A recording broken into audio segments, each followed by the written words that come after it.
Merci de regarder Balafon Télévision. Bienvenue dans Tribune présidentielle.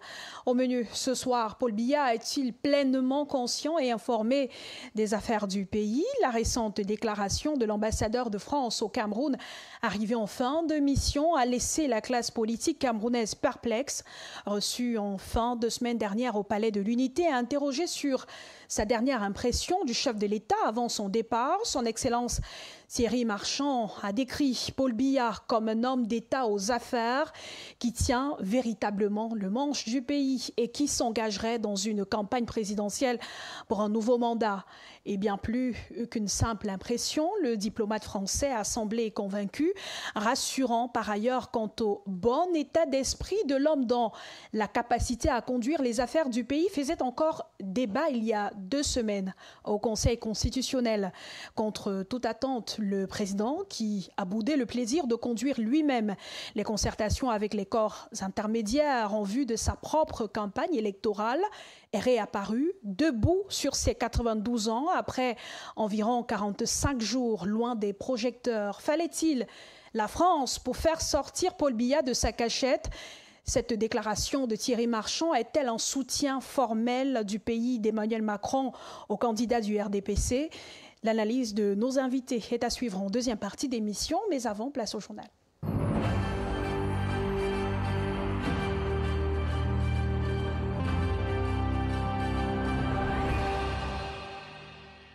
En ouverture, on parle de l'affaire Martinez Zogo avec les débats au tribunal militaire. L'audience de ce lundi au tribunal militaire a marqué l'ouverture des débats dans cette affaire. Dès le début, l'avocat de la DGRE, maître Claude Assira, a sollicité que les témoins de son client comparaissent sous anonymat, invoquant la sensibilité de leur mission. Une demande rejetée par le président du tribunal, la jugeant non fondée. Les auditions ont ensuite démarré avec les premiers témoins du ministère public. Jean-Léonard Ekodo, premier à avoir découvert le corps de l'animateur, a relaté les circonstances de cette macabre trouvaille. Il a été suivi par Nkodo Godfrey, deuxième témoin appelé à la barre. Le passage des témoins se poursuit au tribunal militaire. D'autres détails seront communiqués dans nos prochaines éditions d'information. Et dans la suite de cette session d'information, on parle politique présidentielle 2025. Le candidat du PCRN en opération de charme à Kribi. Lors d'un meeting le week-end, Cabral Libye a affirmé sa détermination à remporter l'élection, s'adressant aux habitants et aux sympathisants du Parti camerounais pour la réconciliation nationale. Il s'est présenté comme un capitaine prêt à ramer sur le bateau de la victoire avec eux jusqu'à son ultime destination. Le candidat en a également profité pour interpeller le gouvernement sur ce qu'il perçoit comme une lenteur dans le développement touristique de la ville de Kribi. Cabral Libye s'est interrogé sur le retard à transformer Kribi en une station balnéaire de renom et à investir suffisamment dans ce secteur économique porteur. Le point avec Fondoni Marquez.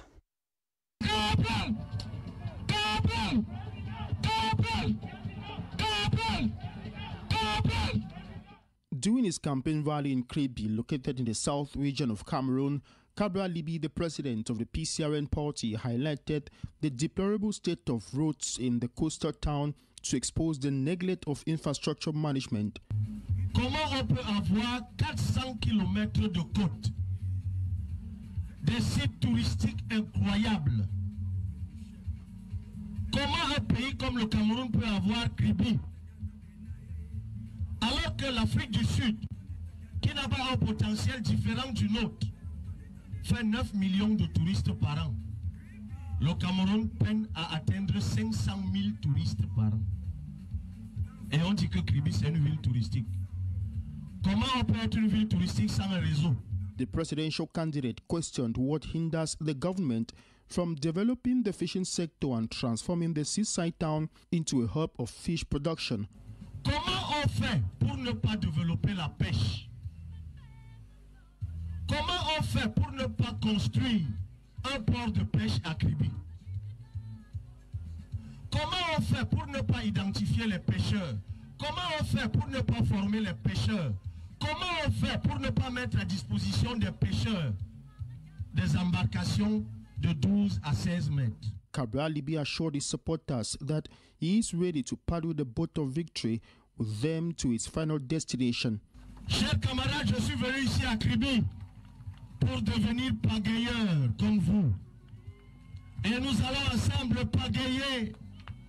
Nous allons conduire la pirogue de la victoire jusqu'aux confins du Nord, jusqu'aux confins de l'Est, jusqu'aux confins de l'Ouest. As a PCRN leader and presidential candidate for the 2025 election, Cabral Libby cited concerning statistics, noting that despite Cameroon's rich natural resources, the country still imports the majority of its beef and aquatic products. He pledged that this trend would end if he were elected president.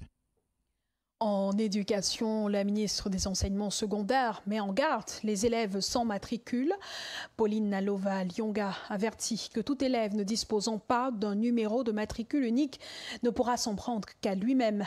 Le membre du gouvernement a fait cette déclaration lors d'une séance de travail avec les propriétaires d'écoles privées, rencontre organisée pour discuter des défis auxquels le secteur est confronté à l'approche de la rentrée scolaire. Je propose de suivre un extrait de sa déclaration. First thing that we had to tackle was the numerical numbers, the unique, the new unique number that every student is supposed to have. And every student has it from the time they get into secondary school to the time when they graduate from high school. So it's for all of them. And we have stressed to the private sector that it is not as if we are looking for any money from their institutions. We are not interested in how much money they make. We are only interested in the fact that their students are identified, and all of the students will be identified. And there are consequences if the students are not identified. So that is what it is. Au même moment, des propriétaires d'écoles privées de la région du littoral estiment que la prolifération d'écoles clandestines nuit à leur activité. Lors d'une séance de travail avec la ministre des Enseignements secondaires, ces responsables ont déclaré que malgré leurs difficultés à obtenir des licences d'exploitation, certains enseignants d'écoles clandestines parviennent à convaincre les parents d'y inscrire leurs enfants en dépit de la qualité médiocre de l'enseignement.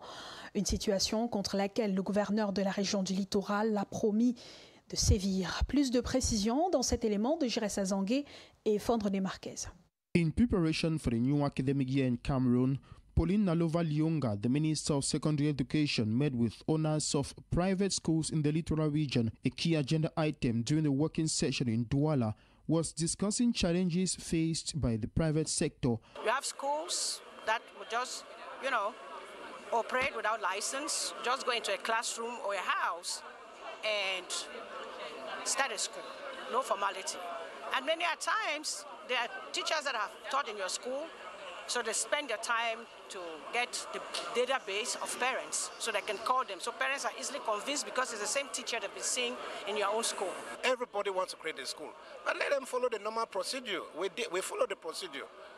We have been in this mess for about 30 years. So what is happening now, we have never experienced it before. We have never experienced it. So if the ministers and the governor can take action, it will be a welcome. But if they just come and talk, like last 2 years, the minister came, we decried all these issues, but this time around, I believe that she meant something. According to Agnes Ndikum, the operation of clandestine schools is a major concern of proprietors who have followed due process to obtain licenses. You have done everything, you have your license, you have your authorization, and you build the structure, and you go through everything to get your license, your authorization license. There's somebody with nothing to do in place, no structure, nothing, and is in the same neighborhood. It's not even like 50 meters away from you. So that has to impact your school, the enrollment, because parents don't know the difference. Parents don't know what the difference is. So parents will just go where it's cheaper because they're undercut costs, and they don't give quality education. So they are instead unschooling the students. Ibwambongo Tama, the regional delegate of secondary education for the littoral region, noted that implementing new teaching tools is another challenge facing the private education sector. Especially with regards to improving administrative, educational and financial management, registering learners on the school map platform, the implementation of new teaching tools, the suppression of illegal schools and its related issue, which is the subcontracting of examination papers. The governor of the Littoral Region, Samuel Dudunu Ivadibo, were present at the event, promised to crack down on illegal schools following numerous complaints. À Bafoussam, dans la région de l'Ouest du Cameroun, plusieurs quartiers du 1er arrondissement font face à une pénurie d'eau potable. Les tuyaux d'eau sont au régime sec et les populations se sont, malgré elles, habituées à cette situation qui dure depuis très longtemps. Pour soulager les populations, justement, l'agence Camwater de l'Ouest s'est récemment dotée d'un nouveau dispositif comprenant un camion de 10 000 litres d'eau et 2 véhicules pick-up pour faciliter les interventions dans cette partie du pays. Le reportage de Franck Tassonka à Bafoussam. J'ai remarqué quand même qu'il y a vraiment des problèmes de coupure d'eau. Je ne sais pas si les autorités sont au courant de cela, mais ça freine et ça gêne beaucoup d'activités également dans cette zone. De Madelon à Bamendi, dans le 1er arrondissement de la ville de Bafoussam, l'eau potable est devenue un luxe. Dans certains quartiers, la pénurie d'eau est un problème récurrent, dit-on, qui rend de plus en plus difficile la vie aux concitoyens. À Bamendi 1, à l'entrée de la ville, il y a le problème de coupure d'eau, c'est vraiment exagéré. Donc on a vraiment un problème par rapport à cela. Déjà même quand lorsque Camwater coupe leur eau, ils laissent revenir peut-être après 2 à 3 jours. Et vous voyez les ménages, on va faire comment, on ne peut rien sans eau. De nombreux habitants font des kilomètres à la recherche de ce précieux liquide, parfois auprès des propriétaires des forages. À la délégation régionale de Camwater à Bafoussam, quelques dispositions d'amélioration de la situation sont prises pour résoudre l'épineuse question de pénurie et de qualité d'eau. Bien voulu nous octroyer ce beau camion de 10 000 litres et ces 2 pick-up flambant neufs pour servir les populations de la région de l'Ouest. C'est-à-dire quoi? C'est déjà des véhicules d'intervention. Ça nous permet d'être encore plus mobiles et pour intervenir avec beaucoup plus de rapidité et de célérité. Et le camion citerne s'ajoute à un deuxième camion que nous avons déjà ici pour être vraiment plus près de nos populations qui parfois souffrent du manque d'eau du fait des problèmes techniques ou des problèmes de manque d'énergie. Donc on dit que tout le monde peut compter sur nous. Nous avons vraiment le défi, pas sous contrôle de la tutelle, de relever le niveau de desserte dans la région de l'Ouest tout entière. D'après les responsables en charge de la société de distribution d'eau, il s'agit d'un début de solution face à ce problème qui rend difficile la vie dans les ménages. Égalité des sexes, travail décent et croissance économique inclusive. L'ASBIC outille les femmes du 28 au 29 août dernier. La salle des fêtes de l'ASBIC, située au marché Foumi à Douala, a accueilli le Forum national économique des femmes entrepreneurs et commerçantes du Cameroun. Placé sous le thème formation et financement, gage de l'autonomisation économique des femmes pour l'atteinte des objectifs de développement durable 5 et 8. Cette rencontre a rassemblé des centaines de femmes venues des 4 coins du pays, décidées à faire entendre leur voix et à renforcer leurs capacités. Et parmi elles, notre reporter, Julien Latada. À l'initiative de l'Association des femmes commerçantes du Cameroun, ASBIC, ce forum a mis en lumière les défis que rencontrent les femmes commerçantes et entrepreneurs en matière de formation, d'accès au financement et de structuration de leurs activités. La présidente d'ASBIC présente ici l'intérêt de ce premier forum. Dans la formation et aller donnant les informations, les différentes informations pour renforcer les capacités économiques dans notre pays et également les aider à la recherche des crédits pour booster leur business. En mettant l'accent sur la formation et le financement, ce forum s'inscrit résolument dans les objectifs de développement durable, notamment l'ODD 5 qui vise l'égalité entre les sexes, l'autonomisation de toutes les femmes et filles, et l'ODD 8 qui prône un travail décent et une croissance économique inclusive. Durant 2 jours donc, les participantes ont bénéficié de formations pratiques sur la gestion d'entreprise, les mécanismes de microfinancement, la fiscalité, ainsi que les opportunités offertes par les institutions étatiques et partenaires techniques. L'inclusion financière fait partie de l'une des stratégies d'Access. Donc c'est pour ça que nous sommes là aujourd'hui pour accompagner cette initiative, permettre aux femmes d'être au cœur de l'information sur les différentes stratégies et moyens par lesquels elles peuvent accroître leur chiffre d'affaires, leurs entreprises, leur business, par conséquent contribuant également à l'épanouissement de leur famille par ricochet. Rendez-vous est donc pris à l'Ouest pour l'édition 2026 avec l'espoir que les recommandations issues de ces assises contribueront à changer durablement le visage de l'entrepreneuriat féminin au Cameroun. À Foumban, dans le département du Noun, région de l'Ouest Cameroun, la médecine traditionnelle est à l'épreuve de la conservation. Le 31 août s'est tenue la 23e édition de la journée de la médecine traditionnelle africaine.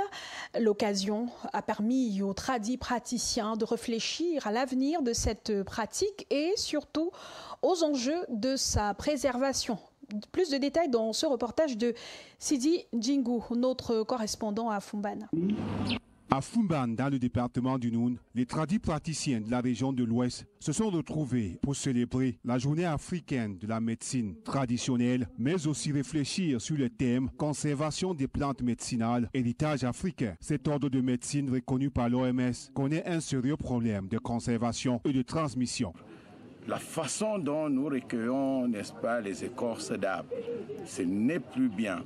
Parce qu'il y a des gens qui arrivent à l'arbre et ils coupent, n'est-ce pas, le tour de l'arbre jusqu'à ce que l'arbre ne pousse plus. Les feux de brousse, la mauvaise exploitation des plantes médicinales et la déforestation abusive sont autant de facteurs défavorisants pour la conservation des plantes médicinales. D'où un appel à l'éducation et à la formation et surtout à la création des jardins botaniques. On ne commence pas à éduquer les jeunes à connaître l'importance de ces plantes qui se trouvent autour de nous. Parce que tout part par la connaissance. Une fois qu'on a cette connaissance, on peut déjà identifier tous ces plantes et connaître déjà leurs vertus. Déjà connaissant leurs vertus, ça donne déjà l'engouement de connaître l'importance de ces plantes sur notre corps nous-mêmes et sur le corps de ceux qui sont autour de nous. Aussi, il faudra beaucoup assurer la transmission des pratiques aux générations futures afin de pérenniser la médecine africaine. Quand le parent voulait donner, n'est-ce pas, du remède à son enfant, il froissait avant de lui donner. Ce n'est plus le cas actuel. Il faut que papa montre ce remède à son enfant et que l'enfant puisse connaître. Tous mes enfants à bas âge, je travaille quand il est déjà à 12 ans, 13 ans, il a déjà tout ce que je... À présent, la maison du traitement n'est pas fermée. Avec cette célébration de la 23e édition, la médecine africaine se ferait progressivement un chemin auprès de la médecine conventionnelle.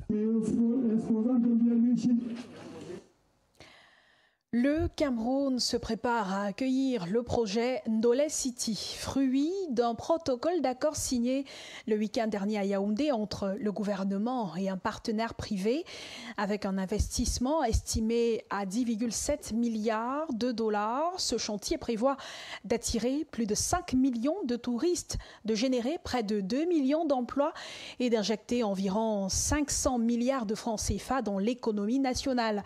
À travers cette initiative, les autorités entendent non seulement moderniser l'image du pays, mais aussi stimuler l'installation de milliers d'entreprises et renforcer la place du Cameroun sur la carte mondiale du tourisme. D'autres précisions dans cet élément de Sébastien Oyébé.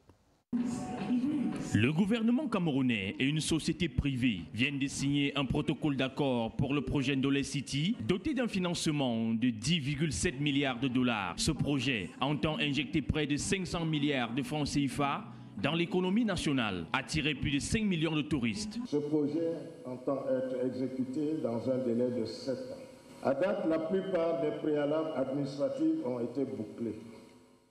Il reste seulement à finaliser le montage financier afin de mobiliser le financement évalué à hauteur de 10,7 milliards de dollars, soit environ 6 500 milliards de francs CFA.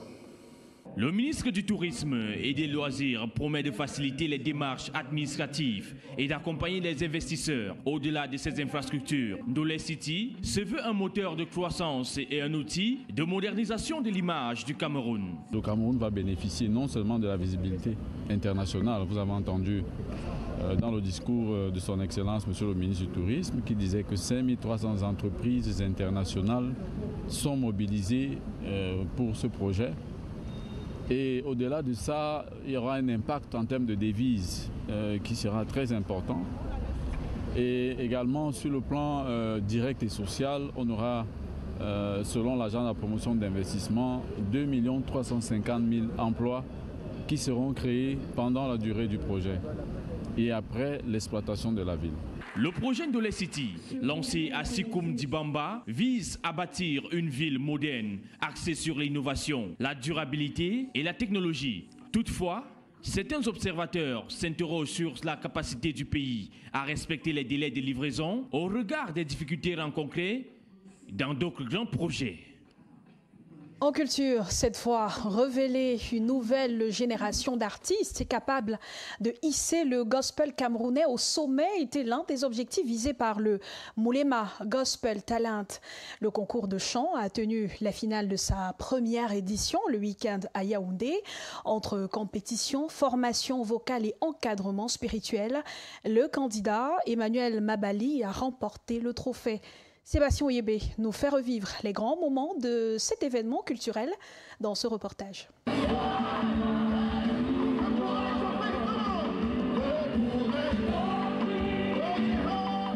Dans une soirée remplie de mélodies divines, Emmanuel Mabali remporte la première édition du concours Moulema Gospel Talent ce 30 août au Palais des Sports de Yaoundé.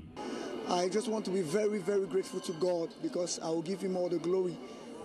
I'm not the best. There are far more better singers than me, but I'm grateful to him because he's the author of this finals. Emmanuel Mabali s'est imposé comme vainqueur devant Globe Ongene et Aziel Mvogo, formant un trio salué par le public. Après cette compétition, il y aura beaucoup de choses, beaucoup de travail et j'ai vraiment hâte par rapport à ça. Et Dieu sera glorifié certainement à travers tout ce travail. C'était vraiment merveilleux.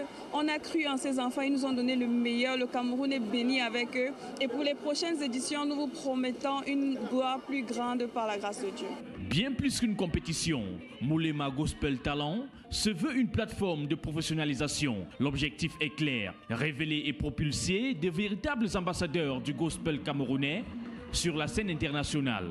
C'est la plateforme qu'on a tant attendue, qui vient aujourd'hui se positionner comme un incubateur, effectivement, un véritable incubateur dans le genre gospel.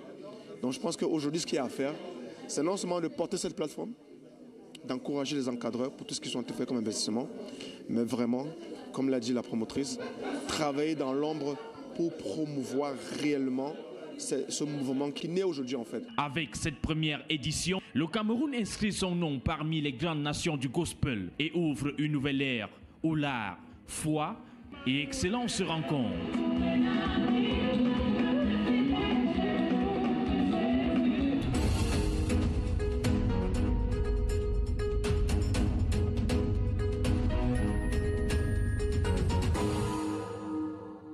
Les autorités françaises soutiennent-elles la candidature de Paul Biya à la présidentielle du 12 octobre prochain?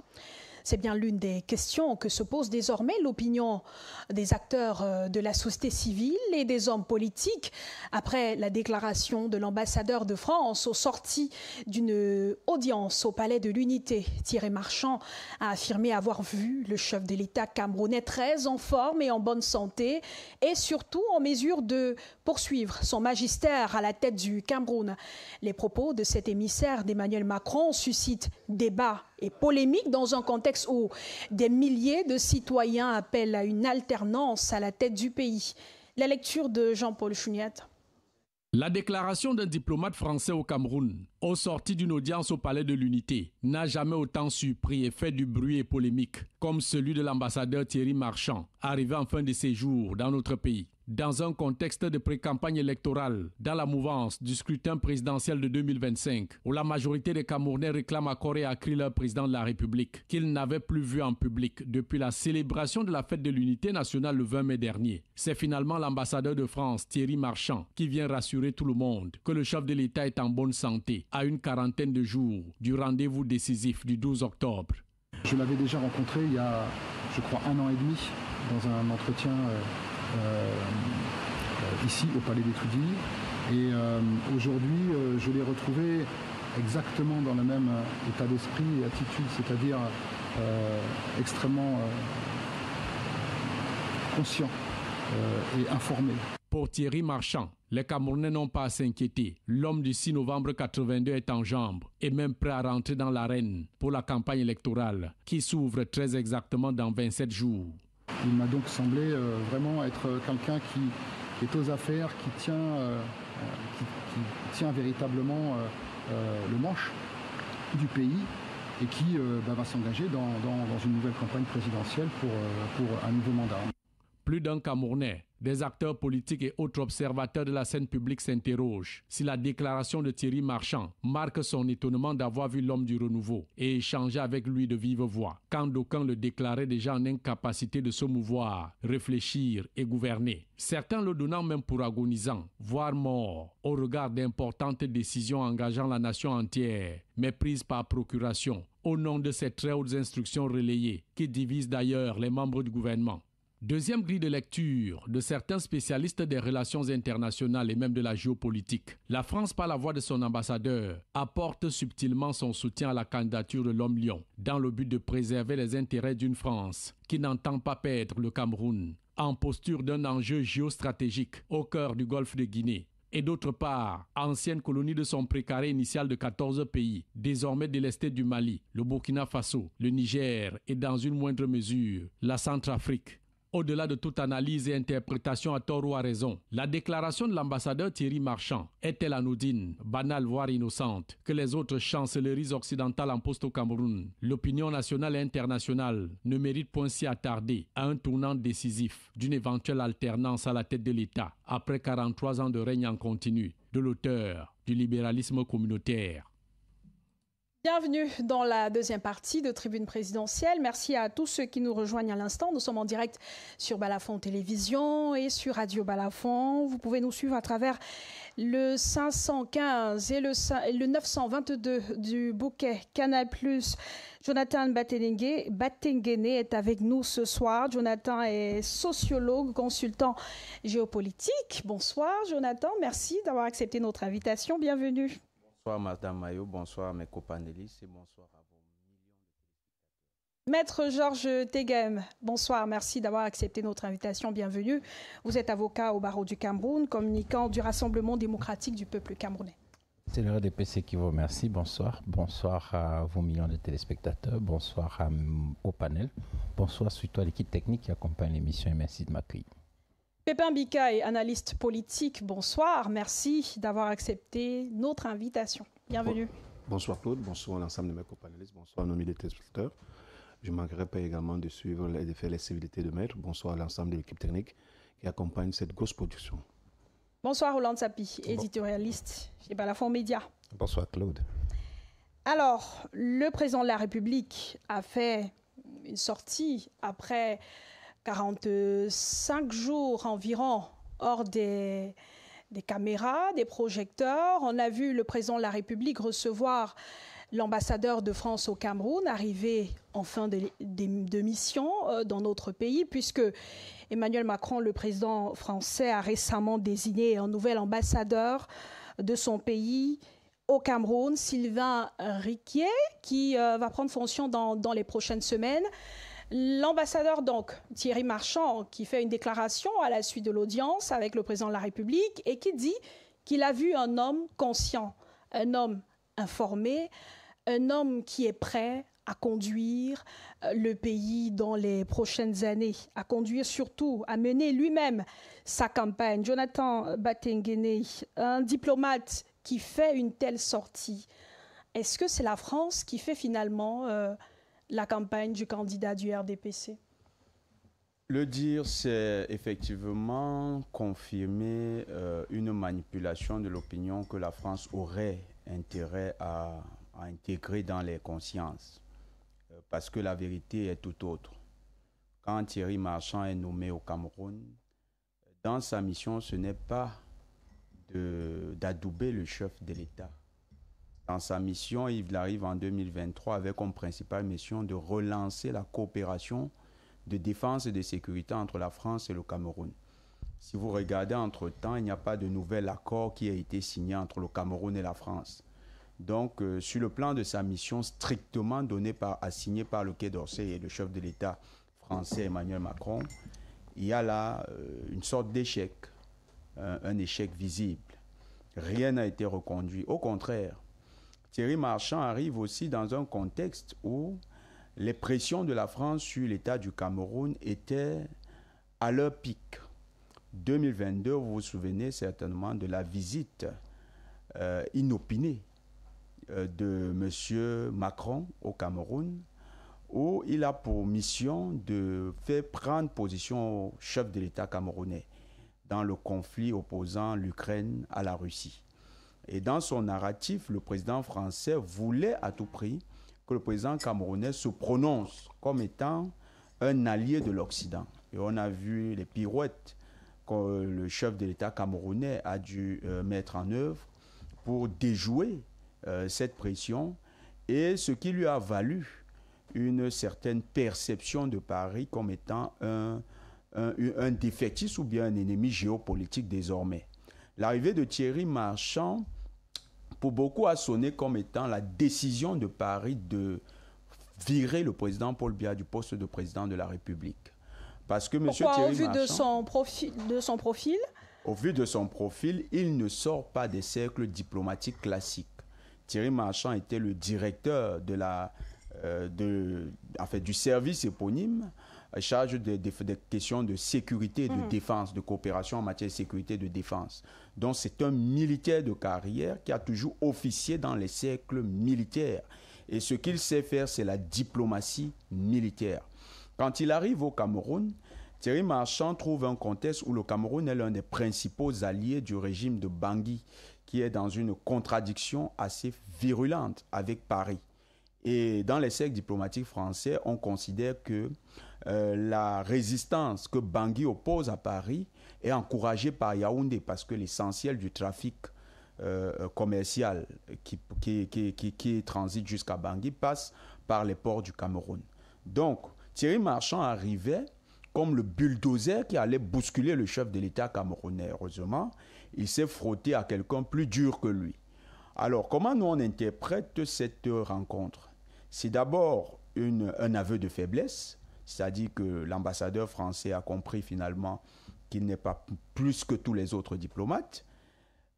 Pour son départ, lui qui a beaucoup misé sur les cercles qui ont répandu cette rumeur suivant laquelle le chef de l'État est absent, très absent, parce qu'il a été très proche. Je prends pour exemple. Vous parlez de rumeurs. Est-ce que le président de la République n'est pas effectivement absent? Quand il le disait, il laissait entendre que le chef de l'État serait dans une situation où il est incapable de gouverner. Et je veux maintenant vous donner l'élément, la preuve palpable et tangible que l'ambassadeur de France était au cœur de ces polémiques.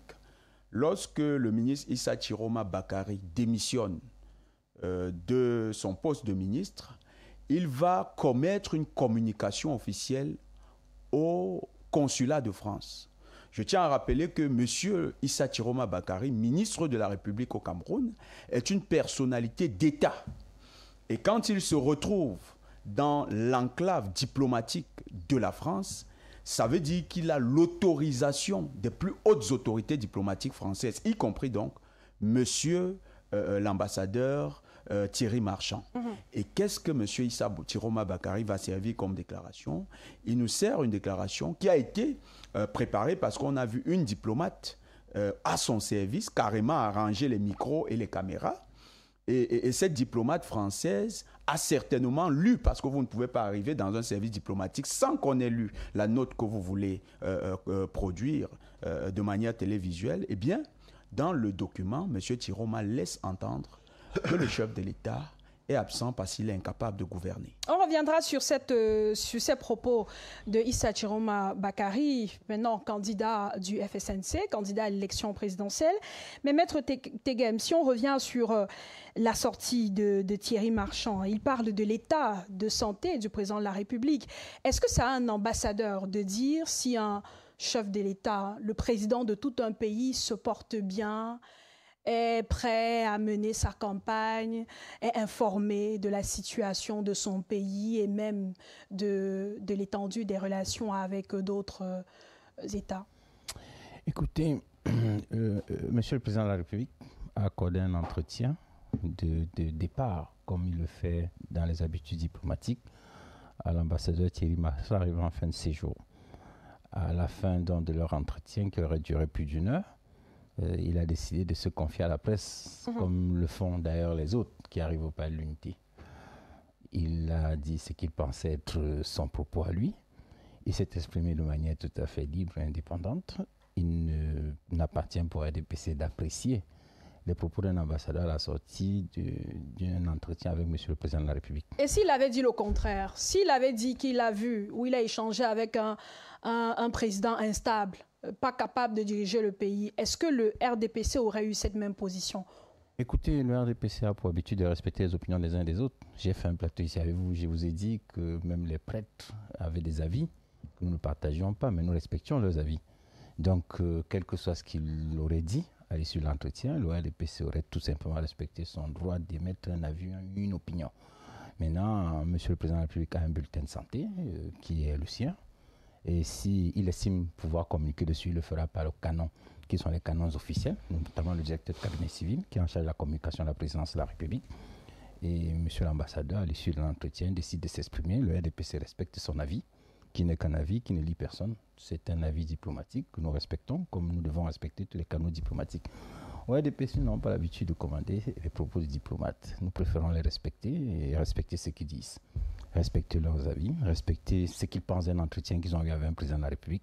Parce que si nous rentrons là-dedans, nous mixons, ou alors nous rentrons dans le cadre des canons diplomatiques que nous, RDPC, nous avons choisi de laisser à la haute attention de M. le Président de la République et de la nation tout entière, qui représente l'État dans les actes, qui est également représentant l'État sur le plan diplomatique. Donc, si l'ambassadeur Thierry Marchand, à la fin de séjour, a estimé pouvoir communiquer, comme d'ailleurs son prédécesseur l'avait fait, à propos toujours de cette situation. Il avait dit, je sors d'un entretien avec un homme qui est un homme alerte. L'ancien ambassadeur qui est parti, il l'avait dit. Christophe Guilou. Donc tous. Quand ils partent, Mme Maran-Roubichon avait fait un commentaire de cette nature. Et je ne vais pas revenir ici sur les propos de Niel Makas, qui est allé jusqu'à dire que c'est un monsieur qui connaît bien son pays, connaît bien son peuple. Et il dit, nous pensons que... Voilà. Donc chaque diplomate peut avoir un avis après un entretien avec M. le Président de la République. Il s'exprime, comme d'ailleurs les nôtres aussi peuvent s'exprimer dans les pays qui les accueillent, mais en respectant la souveraineté des États, en respectant les droits des peuples à l'autodétermination. Au RDPC, tant qu'on n'a pas porté atteinte aux droits des peuples à l'autodétermination, tant que les Camerounais pourront s'exprimer le 12 octobre, tant qu'au Cameroun, ça se fait par le scrutin, tant que ça se fait par les méthodes démocratiques, ça ne nous pose aucun problème. Nous n'avons pas commenté les propos d'un ambassadeur. Mais Jonathan Batengene et plusieurs Camerounais font le lien entre la sortie de l'ambassadeur Thierry Marchand et le contexte actuel, la situation de la France en Afrique en général, la France qui n'est plus ou moins la bienvenue dans certains États, notamment en Afrique, dans certains pays d'Afrique de l'Ouest, la France qui veut faire en quelque sorte les yeux doux au Cameroun. Est-ce que ça peut être interprété de cette manière? Le Cameroun est une terre d'accueil, terre d'humilité, de dialogue, de solidarité, de fraternité, d'amitié. Nous sommes une terre des possibles. Si un investisseur veut venir au Cameroun, il est bienvenu. Le Cameroun est une terre ouverte. En tout cas, le RDPC en responsabilité soutient un Cameroun ouvert. Nous ne sommes pas fermés à la coopération. Tant que c'est dans le cadre de la coopération, tant que les entreprises françaises sont installées chez nous, tant qu'elles participent à l'œuvre de construction de notre pays, ça ne nous gêne aucunement. Nous n'avons pas commenté la politique française vis-à-vis d'un pays qui n'est pas le nôtre. Nous apprécions simplement les entreprises françaises comme les autres, chinoises, centrafricaines, tchadiennes, qui peuvent venir s'installer. Le Cameroun est une terre d'accueil. Nous sommes un pays ouvert. Le RDPC en responsabilité souhaite que cette image soit celle du Cameroun, terre d'accueil, terre d'humilité, de solidarité, de dialogue. Et au Cameroun, nous avons formé les chefs d'État, je passe au contrôle d'un ancien. Il va vous dire qu'il y a des gens qui sont passés par le football chez nous. Nous avons ouvert les portes, présidence de la République. Cameroun, c'est ce Cameroun que le RDPC soutient. Le RDPC est en responsabilité. Nous en sommes fiers. Et nous le disons sur ce plateau en disant aux Camerounais, maintenez la confiance. Nous portons le drapeau du Cameroun, nous portons l'étendard haut. Faites confiance au président Biya. C'est la sagesse. C'est l'expertise. Au RDPC, Pépin Mbika, on estime qu'on ne doit pas commenter les commentaires. Ça reste la sortie d'un diplomate, c'est son avis, même si son avis réjouit un peu les membres du RDPC qui étaient attaqués depuis plusieurs semaines parce que les Camerounais se demandaient bien où est passé leur président de la République. Aujourd'hui, de votre analyse, la France, elle aide désormais le président sortant, candidat à sa propre succession, à faire sa campagne électorale avec une telle sortie de son représentant diplomatique? La France aide le régime en place. Je dirais, je ne répondrai pas à l'affirmative, il faut le dire. Cette grosse communication de l'ambassadeur sortant, Thierry Marchand, n'est pas anodine. Elle est porteuse des symboles. Des symboles dans un environnement où la communication politique autour du président de la République prend des lots depuis un certain nombre d'années, notamment avec la délégation permanente des signatures de janvier 2019, et puis la mise en branle de la technostructure de l'administration basée sur les très hautes instructions. Que ce soit à l'intérieur de l'opinion publique ou bien à l'intérieur du sérail, on a vu visiblement que cette technostructure administrative a apporté énormément de grincements dedans. Certains sont allés jusqu'à interroger l'historicité de la délégation permanente des signatures, sauf que tous les secrétaires généraux, pour moi, ont bénéficié de cette délégation permanente des signatures à leur époque. On peut faire le listing. Mais celle qui est arrivée en 2019, forcément, est arrivé dans un contexte où le président était visiblement fragilisé. Il ne faut pas oublier qu'en 2009, le président était tout autour de 86 ans. C'est-à-dire que sa santé commençait déjà à faire en sorte qu'il ne soit plus tellement présent et qu'il délègue un certain nombre de pouvoirs à l'un de ses collaborateurs qui est le ministre d'État, secrétaire général président, M. Ferdinand Gongo. Donc, depuis l'annonce de candidature du président de la République, il y a eu des grincements, il y a eu des levées de voix, même à l'intérieur du RDPC. Il ne faut pas oublier que le RDPC à la fois a un courant de conservateurs et un courant de modernistes. Donc, entre modernistes et conservateurs, il y a une sorte de bagage idéologique qui est sur la table depuis la réforme constitutionnelle de 1996. Donc, il y a un courant qui pense qu'il faudrait que le président lâche du lest sur un certain nombre de pans de pouvoir, et d'autres qui pensent qu'il est l'omnipotent. Il faudrait qu'il continue à pouvoir diriger d'un main de maître le pays. Mais quel qu'en soit les cas, sa candidature, je l'ai dit sur ce plateau, a dérangé plus d'une personne à l'intérieur de l'opinion publique nationale, mais également à l'intérieur de l'appareil politique qu'est le RDPC. Parce qu'on aurait vraiment voulu que le président, déverrouille le système électoral, 2, ouvre les perspectives d'un dauphinat qui pouvait faire en sorte que le pays puisse amorcer d'autres orientations sur 2, 3, 4, 5, voire 7 ans sur ce qui est du code électoral actuel, en attendant peut-être les réformes constitutionnelles qui est annoncées avec la création d'un poste de vice-président. Donc, lorsque le général Marchand, au perron du Palais de l'Unité, après son interview, son audience avec le président de la République, fait cette déclaration. C'est une grosse publicité, en principe qui ne devrait pas exister en une période de pré-campagne. Parce que, quel qu'en soit les cas, l'analyse du général Marchand, représentant de l'ancien pays mandataire ou tutélaire du Cameroun, à une période peut sonner comme étant de l'ingérence. N'oublions pas les élections de 2016 aux États-Unis, où clairement, les mails de Hillary Clinton ont été piratés et l'opinion publique américaine s'est embrasée en disant que la Russie a pris fait et cause pour un candidat à l'élection présidentielle américaine. Donc, il s'agissait de l'ingérence. Donc, si on arrive dans un contexte comme le Cameroun où un ambassadeur d'un pays respecté, qui connaît les usages de la diplomatie, prend ce type de commentaires en public, quels qu'en soient les cas, c'est de l'ingérence. pure et simple. Vous parliez tout à l'heure de publicité. C'est une publicité à l'initiative de qui? De la France elle-même ou bien une publicité commandée par le Cameroun lui-même? S'il y a quelque chose qui fait la particularité du régime Biya, c'est son aptitude à être très présent sur le réseau du lobbying international, en termes de communication, en termes de géopolitique, en termes de stratégie. Et vous ne pouvez pas dire que sur ce plan-là, c'est un enfant de cœur, non. Vous vous souvenez de la grosse polémique de la sortie de François Soudan. Ce n'était pas un hasard, cette sortie. Ce n'était pas un hasard, le choix des mots. François Soudan a contextualisé la vie socio-politique du Cameroun avec une expression qui scie à la réalité, à l'incapacité, par exemple, d'une opposition à se surpasser, à se dépasser. Donc, l'utilisation de bêtes d'Afrique, d'opposition la plus bête d'Afrique, n'était pas un choix anodin. Ce n'était pas une parole spontanée qui est venue de manière matricielle dans son cerveau. C'était un conçu. Maintenant, conçu veut dire que, quel qu'en soit le cas, c'est un laboratoire et qui a donc passé la commande. Donc, je reviens sur les propos de Thierry Marchand. Oui. C'est une grosse communication en faveur du régime, en principe qui n'aurait pas dû exister en cette période de pré-campagne. Il faut qu'on se comprenne très bien. Bon, maintenant, moi personnellement, je peux analyser sur le prisme de l'ingérence d'une puissance étrangère à l'intérieur du processus électoral d'un pays. Étant donné que je fais partie de ces jeunes-là qui pensent que le président de la République n'aurait pas dû se présenter à l'élection présidentielle du 12 octobre 2025. Je pense que le président de la République aurait pu, à l'intérieur même de son appareil politique, parce qu'à l'intérieur, il y a de très grosses compétences. Désigner un dauphin. Un dauphin qui soit aussi unanimement accepté, parce que, quel qu'en soit le cas, régulé par sa grande sagesse.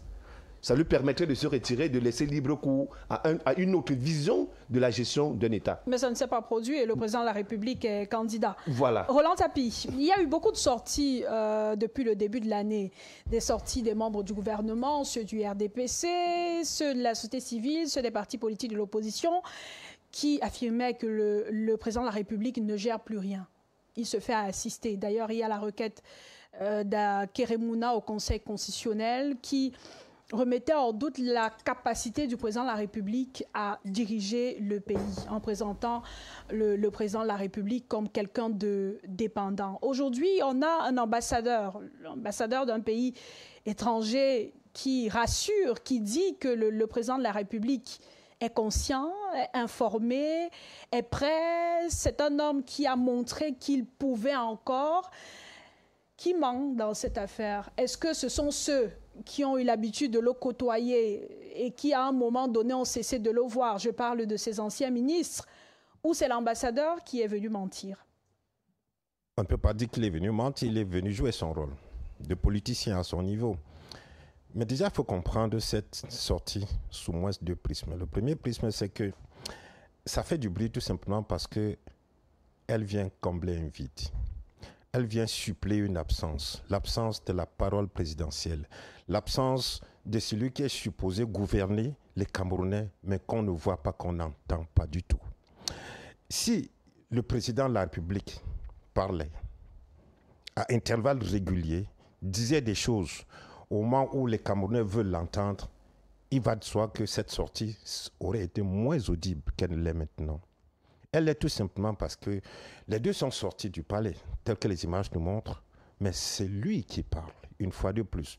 On se serait attendu à ce que, comme on voit souvent après, que l'ambassadeur ait parlé, que le président de la République prenne lui-même la parole, mais jusque-là, silence. Donc, c'est pour cela que la parole de l'ambassadeur prend autant d'ampleur. Parce que le peuple a soif d'entendre quelque chose qui sorte du palais. Pas des, on appelle ça quoi? Les hautes instructions, encore moins des tweets, parce que tout le monde peut faire des tweets au nom d'un tiers, vous le savez. Donc, les tweets, même si c'est sur le compte du président de la République, rien ne certifie que, rien ne garantit que ce soit lui qui fasse ces tweets. Donc, pour l'instant, les sorties antérieures auxquelles vous avez fait allusion, que ce soit par Issa Chiroma, que ce soit par d'autres hommes politiques, que ce soit la plainte de Akeremouna qui demandait carrément que le Conseil constitutionnel constate que le président de la République est aujourd'hui dépendant d'une autre personne pour pouvoir gouverner. Tout ça a fait en sorte qu'effectivement, on a l'impression qu'il y a quelque chose qui ne va pas bien au palais. Et donc, quand l'ambassadeur vient dire quelque chose, ça prend forcément de l'ampleur parce qu'on a l'impression que soit c'est le président de la République qui lui a dit de dire ça en sa place et qu'il y a un problème, soit il a décidé, lui, de répondre à une attente des Camerounais qui, depuis, ont soif d'entendre quelque chose du palais. Ça, c'est déjà le premier prisme. Mais est-ce que c'est à lui de répondre? J'en viens. Ça, maintenant, j'étais sur le premier prisme. Maintenant, le deuxième prisme, c'est que l'ambassadeur prend la parole. Ce n'est pas mauvais en soi, mais il prend la parole pour dire quoi? C'est là où ça devient intéressant. Justement, ce n'est pas à lui de dire si le président de la République est en mesure de mener une campagne bientôt.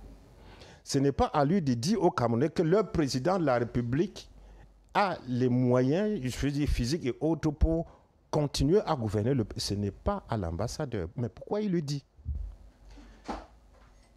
D'abord pour faire la publicité, comme lui l'a dit tantôt.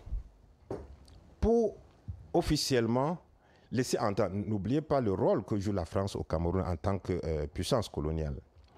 Et généralement, on a tendance à se fier à ce que la France dit concernant le Cameroun, je veux dire sur le plan international. Toutes les autres puissances, ils se respectent entre eux. N'oublions pas jamais cela. Il y a entre eux, entre elles, ces puissances-là, ce qu'on appelle le pacte de non-ingérence, c'est-à-dire que les uns et les autres ne doivent pas aller interférer dans le pays qui est, je veux dire, sous la dominance d'un tiers parmi eux. Donc, chaque fois qu'il y a une décision qui doit être prise sur le plan international concernant le Cameroun, on se réfère à la France et on fait foi à ce que la France dit. La sortie de Thierry Marchand sur le perron du Palais de l'Unité est un message d'abord à ses collègues ambassadeurs pour dire que moi, la France, moi qui représente la France, je vous garantis que il se porte bien. Il est superbe, il peut mener la campagne. En conséquence, il est en train de leur dire, s'il y avait quelque chose que vous pensiez autrement concernant l'état physique, la santé et autres du président de la République, je vous le dis, je vous le confirme, c'est bien. Il est bon. Donc, sur ce plan-là, arrêtez de faire quoi que ce soit. Ça va se gérer dans les salons feutrés des ambassadeurs à l'international. Une chose est sûre, il leur a dit maintenant, là, c'est bon. Autre chose, c'est qu'il s'adresse également aux Camerounais. Oh, vous vouliez entendre quelque chose, maintenant je vous dis, votre président se porte bien. Malheureusement, là, c'est là où on entre dans, une fois de plus, l'ingérence coloniale. L'ingérence coloniale. Que fait l'ambassadeur de la France dans nos affaires internes? Et pourquoi est-ce qu'on devrait arriver jusqu'à ce niveau? Le président lui-même ne parle pas. Pourquoi? On va beau pérorer, on va beau dire que oh, voilà, on l'a vu, il marchait et tout ça, mais c'est pas tout. Monsieur le président de la République, vous êtes candidat à l'élection présidentielle de 2012. À ce jour, tous ceux qui sont... 2025. Pardon, 2025. Du 12 octobre 2025. Excusez-moi. À ce jour, tous les candidats, du moins les 11 autres candidats, on les a au moins entendus s'exprimer d'une manière ou d'une autre. On les a vus marcher. Pourquoi vous, le président de la République sortant, à ce moment-là, il faut le préciser, qui est aussi candidat? Parce que quand on parle de candidature, tous les candidats sont au même niveau. Le palier se nivelle et remet tout le même au même niveau quand on parle de candidature à l'élection présidentielle. Même si le président sortant, à ce moment-là, on est en train de parler de candidat. Pourquoi le candidat du RDPC est si muet, est si absent, est si effacé? Est-ce qu'il n'a pas besoin, comment dire, de mener des opérations de charme envers les populations pour dire, voici, voilà, donnez-moi encore. Est-ce qu'il n'a pas besoin de ça? Peut-être Maître Tegem pourra répondre à ils vont nous dire qu'il faudra attendre la campagne électorale pour comprendre. Mais déjà, on constate... Vous allez sortir par là? Oui, je sors par là pour dire qu'effectivement, ça pose un réel problème. On a l'impression qu'effectivement, on est encore dans... l'histoire dans la colonisation où la France se levait pour venir parler au nom du Cameroun, que ce soit à l'ONU, que ce soit ailleurs, même ici au Cameroun, même les gens qu'on avait mis en sous-main pour diriger le Cameroun étaient conseillés par les Français qui, quand la situation était critique, c'est eux qui sortaient pour parler au nom du gouvernement camerounais. Et ça devient encore, comment dire, plus critique 65 ans après les indépendances. On devrait réfléchir à cela. Jonathan veut réagir. Tout à fait, je ne partage pas cette lecture. Je reviens encore sur l'élément.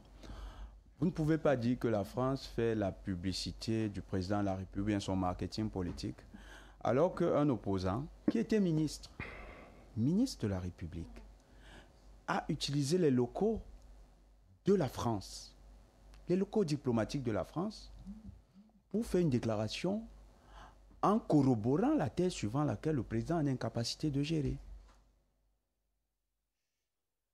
Que ce fût peut-être un citoyen qui se soit glissé dans l'enclave diplomatique française et sur un direct Facebook déclara ces choses, ça aurait été autre chose. Mais quand c'est une personnalité d'État qui, dans le processus de scission, il faut bien comprendre le mécanisme qui va être levé. Vous allez voir aussi la symbolique des 2 heures, mais après la symbolique du palmier. Quand le candidat, M. Issa Chiroma Bakary, se retrouve dans les locaux du consulat de France, dit que le président, il ne le voit pas, ça veut dire que le président a l'incapacité de gérer. En fait, la France, en cautionnant cet acte, s'aligne sur les déclarations de M. Issa Chiroma Bakary. Parce qu'à l'instant, il ne souffre d'aucune poursuite judiciaire, encore moins d'une traque de la part des autorités sécuritaires. Mais si la France s'aligne derrière les déclarations de Issa Chiroma Bakary, que faisait donc l'ambassadeur au Palais de l'Unité? C'est vrai qu'on connaît le motif de l'audience, mais pourquoi une telle sortie? Est-ce que l'audience ou alors la visite même visait aussi à se rassurer de ce que le président de la République pouvait effectivement encore gérer le pays?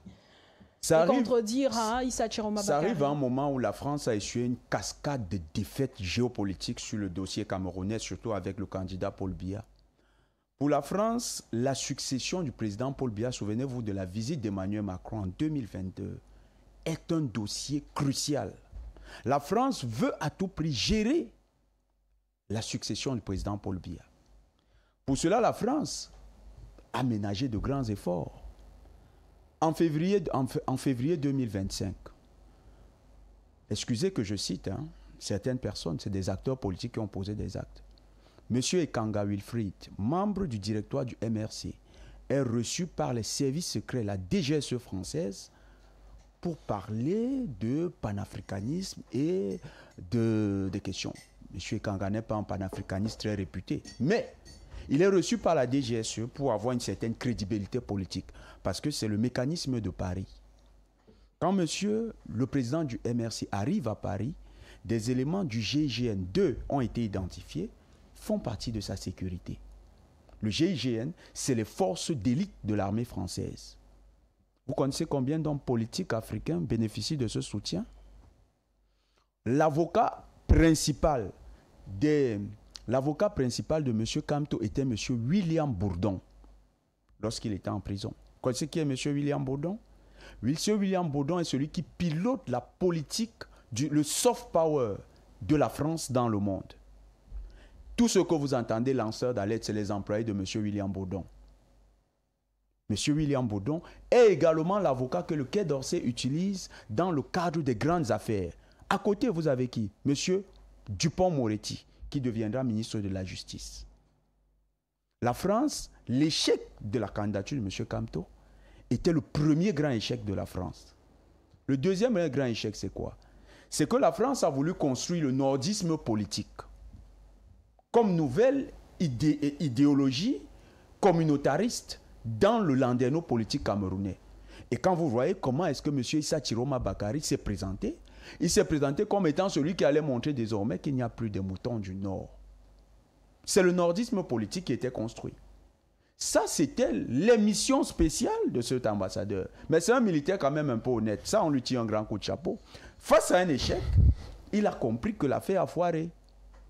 La sortie de M. François Soudan, comme le disait tout à l'heure mon frère Bikaï, ça peut être pris comme la continuité de cet aveu d'échec.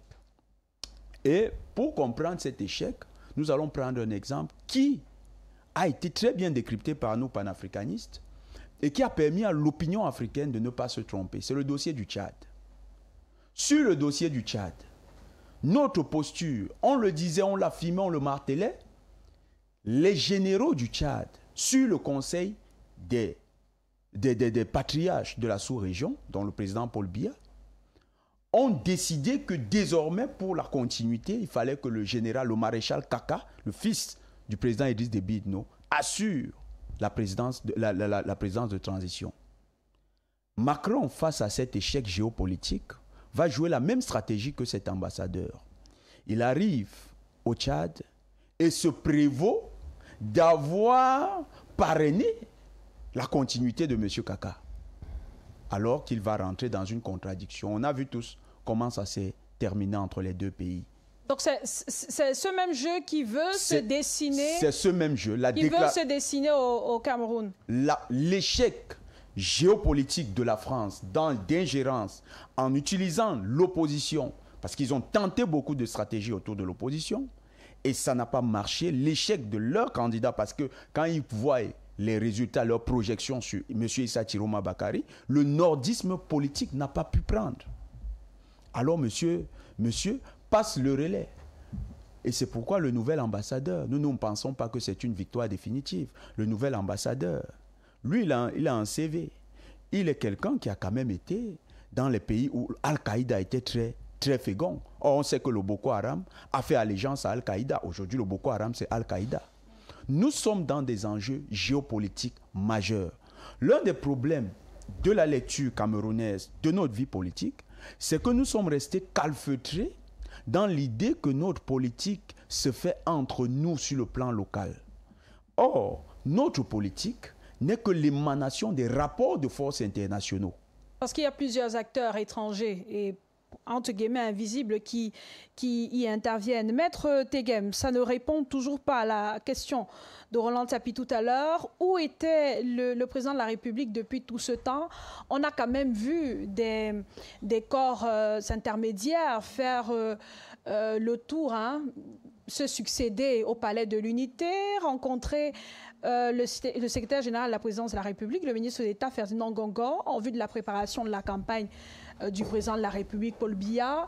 Si le président de la République a effectivement la capacité de recevoir un ambassadeur, de recevoir le nonce apostolique, pourquoi lui-même n'a pas reçu ses Camerounais, ses chefs traditionnels, ses parlementaires, ses étudiants, ses l'AMIB, entre autres? Est-ce qu'ils sont moins importants qu'un ambassadeur, qu'un représentant diplomatique? Il n'est pas dans la culture du président Biya d'avoir du mépris pour la moindre personnalité, ni pour le moindre Camerounais. C'est un monsieur qui est extrêmement respectueux des uns et des autres. Et il a toujours démontré. Simplement, il a une méthode de gouvernement. Et la Constitution l'autorise à gouverner ainsi. C'est qu'il est autorisé à déléguer certains de ses pouvoirs à un membre du gouvernement de son choix.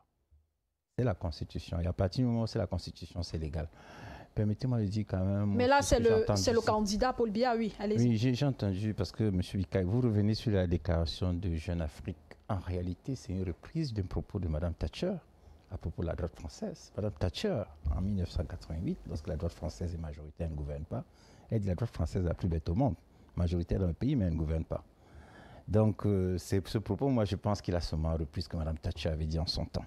Nous, on était encore jeunes étudiants à l'époque, on avait suivi. Et vous approuvez ces propos? Écoutez, chacun va de son commentaire. Vous attendez de moi que je juge les uns des autres. Excusez-moi, même M. Tsapi, moi je vois qu'on est encore loin de l'état de droit pour certains d'entre nous. Vous avez vu comment il condamne les propos d'un ambassadeur. Un monsieur s'exprime, ça devient son affaire. C'est extraordinaire. Et il est sur le plateau. Bon, il est un journaliste que je respecte, qui fait une chronique d'ailleurs tous les matins, que j'écoute. Mais qu'il critique quelqu'un parce qu'il a donné un avis, je trouve ça quand même extraordinaire. Parce que pour moi, vous avez M. Batangeni, il dit des choses, c'est son droit.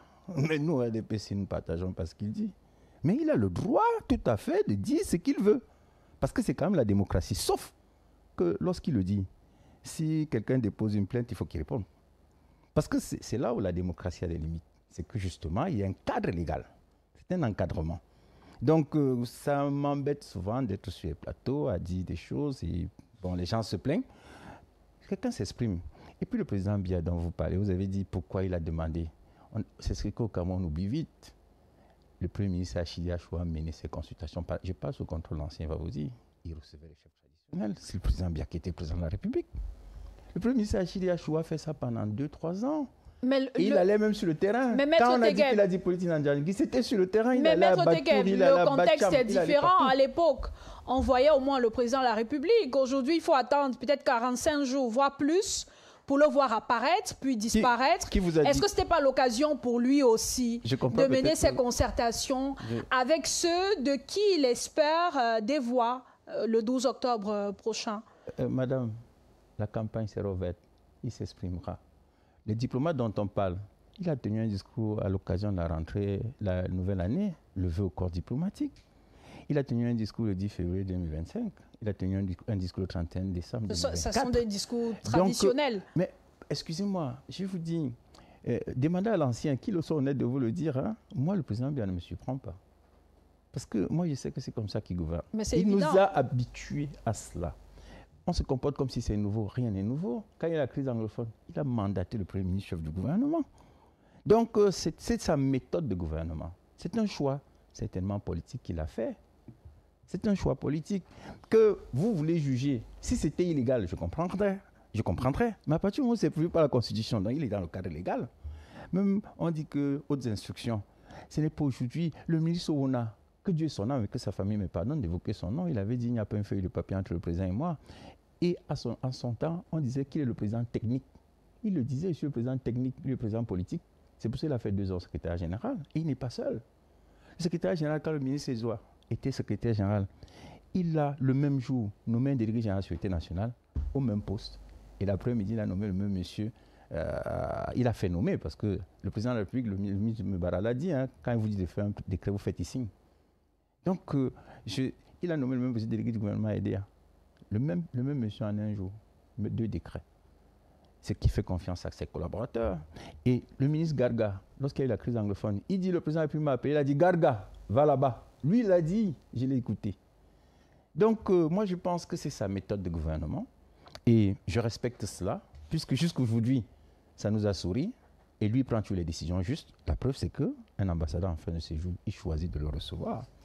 Comme il choisit de recevoir le nonce apostolique, comme il choisit de recevoir d'autres personnes sans vous le dire. Il aurait aussi pu choisir de recevoir ces Camerounais qui se sont succédés au palais de l'Unité, les recevoir, leur dire ce qui peut-être il attend d'eux et tout. Lorsqu'il a reçu le ministre Garga, il n'avait pas communiqué. C'est lui-même qui est venu nous dire à la télévision que le président l'a appelé, lui dit que Garga va là-bas dans le Nozo là. Non, va dans le Nozo, tu me dis ce qu'il en est. Et le ministre Garga a dit, j'ai fait le tour, j'ai rencontré l'évêque de Manf, j'ai fait. Je suis rentré, lui dit, Excellence, ça me dépasse. Le ministre Garga qui l'a dit. Quand le président de la République reçoit quelqu'un, il ne vous le dit pas. S'il reçoit une autorité, vous ne le savez pas, il n'est pas obligé de communiquer sur tout ce qu'il fait. Par contre, oui, il a un devoir, c'est de convoquer les élections à bonne date. C'est-à-dire dire au Camerounais, bien écoutez, vous m'avez fait confiance pendant tel nombre d'années, je vous rends le mandat. Votez. Ça, c'est son devoir. Et en tant que candidat, donc, il n'a aucun devoir envers les électeurs. Ce n'est pas la campagne. Vous n'allez pas demander au président de la République qui n'est pas encore en campagne de faire la campagne avant la campagne. Ce serait même... Mais là, c'est la période préélectorale. Comment qualifier ce qui s'est passé au Palais de l'Unité durant les dernières semaines? Il a dit qu'il a demandé à son collaborateur de mener des consultations stratégiques. C'est son droit de le faire. Mais vous n'avez pas vu que même en France, en ce moment, les consultations stratégiques qui sont en train de mener par un Premier ministre, ça se fait tous les jours. Pourquoi au Cameroun, c'est toujours où on va chercher la petite bête? C'est que, bon, on veut trouver des raisons, mais il n'y en a pas. Il est le président de la République. Il est la nation tout entière, il incarne l'unité nationale. C'est lui. Vous venez de citer, de parler de la situation en France. Oui. Est-ce qu'il fallait la France pour vous aider à battre campagne? Je prends un exemple. À dire que le président de la République se porte bien. Je prends un exemple. Excusez-moi, ce n'est pas parce que je dis qu'il se porte bien. Il se porte bien parce que son bulletin de santé le dit. Sinon, le bâtonnier à Kéré aurait raison. Il n'a aucune pièce. Vous savez, moi je regarde des choses au Cameroun. On marche sur la tête. Vous êtes assise là, quelqu'un dit que vous ne portez pas bien, il produit pour le dossier. Un certificat médico-légal, aucune pièce. Il commence à dire, il a fait ceci. Et c'est comme ça que ça se passe. Il faut qu'on soit sérieux. Il faut qu'on soit un peu sérieux. Et moi, j'aime qu'on dise... Parce que moi, quand je viens sur le plateau, excusez-moi, lorsque je me suis j'aime savoir qu'un Camerounais peut apprendre. Moi, je suis avocat. J'ai dit que vous ne portez pas bien. Je joins la pièce. Sinon, ma demande n'est pas justifiée. Justifier, c'est quoi? C'est que j'ai dit, vous êtes malade. J'ai dit, voici le certificat médical, les gars. J'ai dit, tel est décédé. Voici l'acte de décès. Quand il n'y a pas ces pièces, le dossier est vide. Je suis avocat, je parle à la télévision. On pourrait aussi considérer on pourrait aussi considérer la sortie de l'ambassadeur comme une sortie vide, puisqu'il n'y a pas de preuves. Est-ce qu'en 1h30 d'échange, on peut affirmer qu'un président de la République se porte bien, un président absent, âgé de 92 ans, qu'on ne voit pas depuis plusieurs semaines? Madame, vous revenez sur le sujet. Je vous ai dit que je sais ce que l'ambassadeur a dit. Je vous dis, c'est la liberté, il a le droit de s'exprimer. C'est son droit le plus absolu de donner son avis sur un sujet. Il sort d'un entretien, il s'exprime, il respecte les canons diplomatiques, il le fait. Je n'ai pas apprécié. Je vous dis, vous m'avez demandé s'il disait le contraire. Je vous ai dit, les évêques ont dit le contraire. J'étais ici, vous m'avez posé la question, je vous ai dit, mais il s'exprime dans l'église. Les évêques s'expriment, ils disent dans l'église. C'est leur droit, c'est leur liberté. Ils ont même le droit à l'église de dire à leurs fidèles, ne votez pas tel, c'est leur droit. Nous ne regardons pas ça. Ce qu'il y a, c'est qu'au Cameroun, il y a des institutions qui existent et qui fonctionnent. Et permettez-moi, à l'occasion de votre émission, je voulais prier le journal Mutation de publier les entretiens que Niels Makassa a accordés en quittant le pays. Excusez-moi de faire la publicité de ce journal. Qu'il publie ces entretiens, que chacun voit ce qu'il avait dit après ces entretiens avec le président de la République. Ce monsieur, c'était en 2006, après les opérations Épervier. Il avait accordé 2 entretiens au journal Mutation. Je les ai en copie. Je souhaite que le journal Mutation publie ça pour que vous voyez comment il parle de monsieur le président de la République. Donc, dire que le président Biya, pour X ou Y raison, décide comme il a souvent fait. D'ailleurs, le ministre Mbara, dans son livre, dit qu'il lui avait dit, mais je ne savais pas que vous travaillez, je croyais que vous jouez au Songo. Il lui a dit, ah bon? On dit que je joue au Songo. Il lui a même dit, ah bon? On dit que je joue au Songo. Et il lui a répondu qu'il ne savait pas jouer à cela. C'est écrit dans un livre, hein? Moi, ce que je dis, c'est documenté. Vous lisez le livre. Quelqu'un qui a lu va dire ce qu'il dit est vrai. Il a dit au président de la République, Atangana Mbara, dans son livre, il dit qu'il était surpris de voir qu'il travaillait. Et il lui a dit à l'occasion qu'il croyait qu'il ne travaillait pas et qu'on dit au quartier qu'il joue au Songo, au jeu Songo. Il dit, ah bon? Et il lui a dit, est-ce que vous savez qu'il ne sait pas jouer à ce jeu? Moi, je n'étais pas là. C'est lui qui était son collaborateur. Et il le dit. Donc, le président a bien une méthode de gouvernement, c'est qu'il a fait un choix. Il a fait un choix, certainement, parce que c'est l'éducation qu'il a reçue de son maître, qui était le président Idjo, qui, lui, il a bénéficié de la délégation de signature. Pourquoi quand lui donne, c'est un problème? Moi, il y a des sujets que je ne comprends même pas pourquoi ça fait débat. Parce que ce n'est pas aujourd'hui. Moi, j'ai la copie de la délégation de signature qu'il avait donnée à Aboué Machoy. Je l'ai, elle est de 1984. Je l'ai. C'est-à-dire une copie, je l'avais en copie. J'étais encore très jeune, mais je l'avais en copie parce qu'à l'époque, il y avait un journal officiel là. Et j'avais un père qui, heureusement, était un habitué des journaux, des choses comme ça. Et il faisait des trucs comme ça et il mettait à ma disposition. Donc, il a toujours donné la délégation de signature à tous les secrétaires généraux de la présidence de la République. Quand celui-ci est bénéficiaire de la délégation de signature, ça fait débat parce qu'on estime que... moi, je vais vous dire une image qui m'a frappé à l'occasion de la cérémonie des vœux au corps constituant national. Laquelle? La dernière. J'ai vu une image qui m'a frappé. J'ai vu un ancien député à Sanaga Maritime suivre le ministre secrétaire général de la présidence de la République. Les images circulent. Mettez les images, vous allez voir. Avec la main, vouloir le tenir, il fuyait. C'est passé la dernière fois qu'il y a eu les vœux au corps constituant national. Il y a un ancien député, une dame. Elle le suivait pour tenir. Lui, je voyais comment il reculait. Il sait pourquoi il reculait. C'est pour dire non, adresse-toi à lui, il est là directement. Il est là. Et vous le voyez, il a appelé le ministre Atanga. C'est la même circonstance, il l'a appelé. Il lui a dit ce qu'il avait à lui dire. Donc un homme qui n'est pas conscient, c'est que ça c'est le ministre Atanga. Il appelle pour lui parler. Mais il faut, excusez-moi, ce monsieur a fait un discours. Donc il est conscient. Ce monsieur a fait un discours en France. Quand même devant les hautes personnalités. Il a fait un discours en Chine. Il a fait un discours en Russie. Il m'a accordé un entretien en Russie où il disait Fédération de Russie. Moi, je suis avocat, je suis juriste. Lorsqu'il dit la Fédération de Russie, et il le dit à plusieurs fois, il dit, mais ce type, c'est qu'on dit qu'il n'est pas conscient. Dire Russie et Fédération de Russie, ce n'est pas la même chose pour un juriste. Dire Russie et Fédération de Russie, pour un juriste, ce n'est pas la même chose. Lorsque vous dites fédération, un juriste qui vous écoute dit, mais ce monsieur, ça veut dire qu'il sait que c'est une fédération. Donc il est conscient, il fait juste exprès d'être... Non, il a... C'est pas aujourd'hui. C'est ce que je vous dis. Oui, évidemment. Il a sa méthode. Il fait exprès. Non, il a sa méthode. Il sort quand il veut. Il a sa méthode. Il a fait un choix. Il dit, j'ai fait un choix.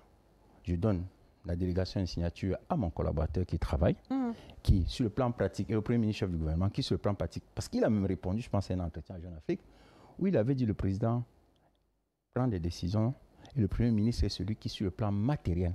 Et c'est à cette occasion qu'il a dit le quoi n'est pas signe, le silence n'est pas signe de faiblesse.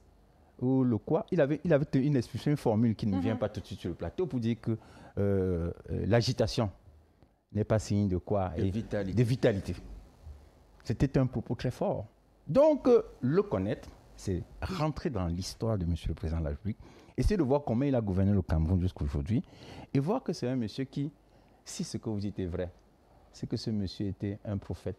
C'est Nostradamus aussi, il a vu demain. Pour savoir qu'aujourd'hui, il sera en incapacité. Depuis toujours, il a gouverné sans jamais être toujours en train de sortir à toutes les occasions. C'est noté, Maître Tegem. Pépin Bikaï, on se souvient, après le rejet de sa candidature au Conseil constitutionnel, Maurice Kamto, candidat du Manidem, avait fait une sortie pour dénoncer l'attitude de la communauté internationale qui est restée silencieuse face à tout ce qui s'est passé au Conseil constitutionnel avec ces rejets de candidature de plusieurs hommes politiques, notamment parce qu'il y avait des partis politiques qui avaient plusieurs candidats engagés à cette élection présidentielle. Avec la sortie de la France qui dit ouvertement, puisque quand un ambassadeur décide de prendre la parole, il parle au nom de son pays. Avec la France qui fait ce genre de sortie, qui rassure entre guillemets les Camerounais, qui dit que le président de la République est conscient, il est informé de la situation de son pays et même de celle de la France, puisque ce sont deux pays qui évoluent et travaillent ensemble depuis les années 60. Est-ce que finalement, la sortie de l'ambassadeur de France au Cameroun donne raison à Maurice Kamto? Non, je pense qu'on a assez commenté les décisions du Conseil constitutionnel, surtout la mise à l'écart du professeur Maurice Kamto lors de la course à l'élection présidentielle. On a essayé de faire les raisons, d'évoquer les raisons déjà. À l'époque, on évoquait le caractère impartial du Conseil constitutionnel. Oui. La quasi-totalité des 11 membres sont nommés par le président de la République. Même si sur le plan organisationnel, il est dit que le président de la République nomme 2 membres. Le Conseil supérieur de la magistrature nomme 2 membres. Le président de la République nomme 3 membres. La présidente de la République. Le Conseil supérieur de la magistrature nomme 2 membres. Le Sénat 3 membres. Et l'Assemblée nationale 3 membres. Sauf que le président de la République est aussi le président du Conseil supérieur de la magistrature. Donc, du coup, les 11 membres sont nommés par le président de la République, parce qu'il a une Assemblée nationale que son parti contrôle, mais également le Sénat qui est entièrement contrôlé par le parti au pouvoir. Ça, c'est un premier élément. Maintenant, je pense que nous sommes également dans une période où le droit international a défini les règles du jeu politique, à la fois au niveau international, mais également au niveau local. C'est-à-dire l'interdiction d'un pays tiers de s'ingérer sur les affaires internes d'un pays.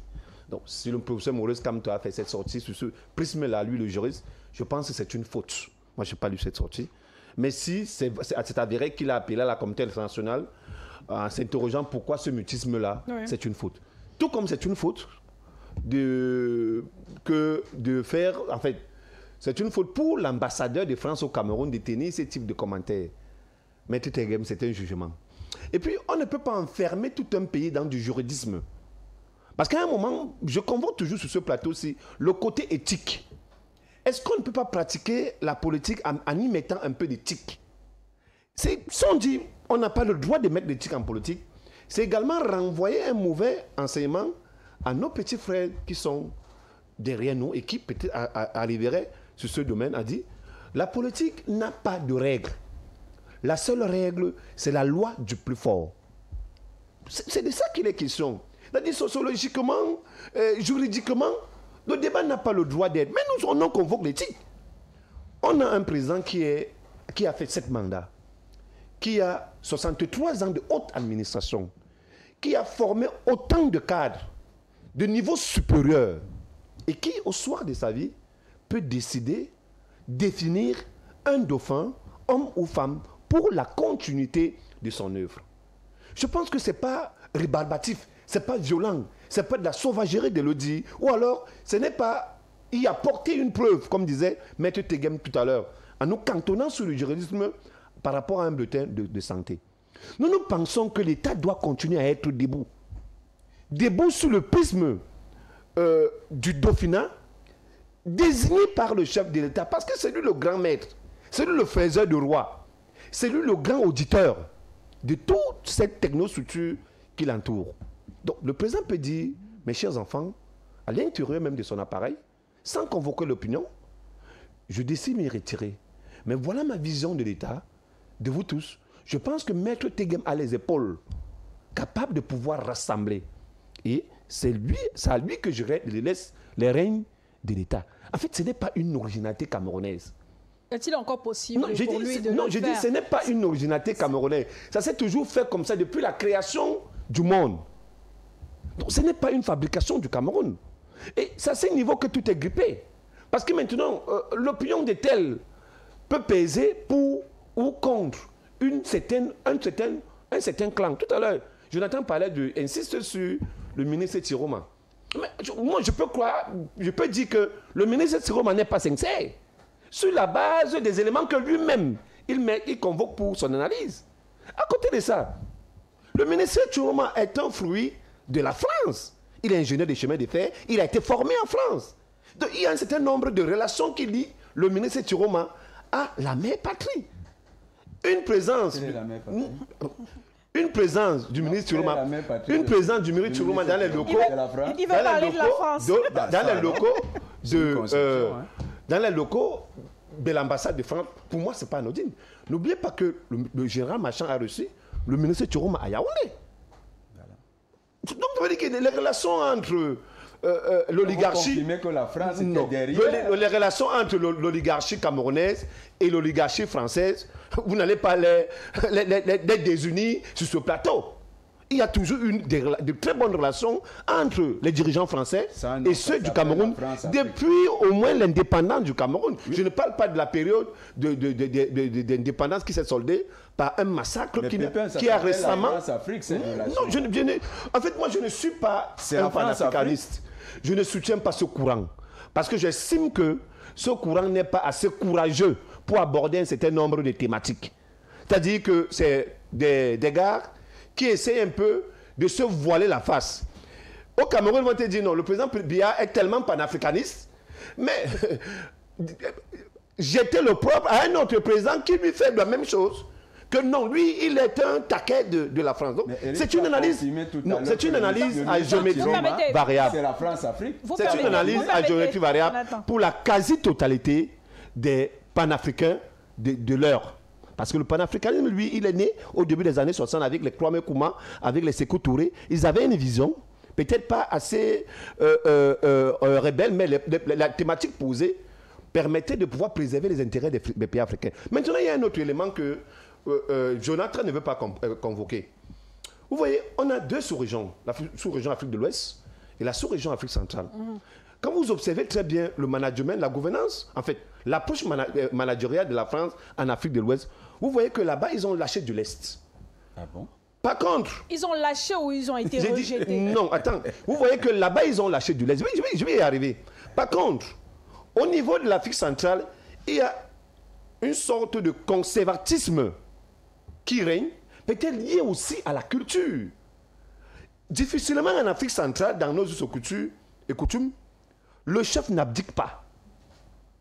Que ce soit dans le sud profond, ou dans l'ouest profond, ou au nord. Jamais le chef n'a abdiqué. Chef de premier degré, deuxième degré, troisième degré. Il meurt sur le trône. Or, en Afrique de l'Ouest, peut-être parce qu'il y a tellement de soleil là-bas, les gens ont une tendance à une revendication poussée. Il est sociologue, il sait bien que ce qu'ils sont en train de convoquer n'est pas vain. Peut-être, c'est la raison pour laquelle les Français ont compris que peut-être il faut réorienter notre politique en Afrique centrale et on voit des résultats. Sassou, président Biya,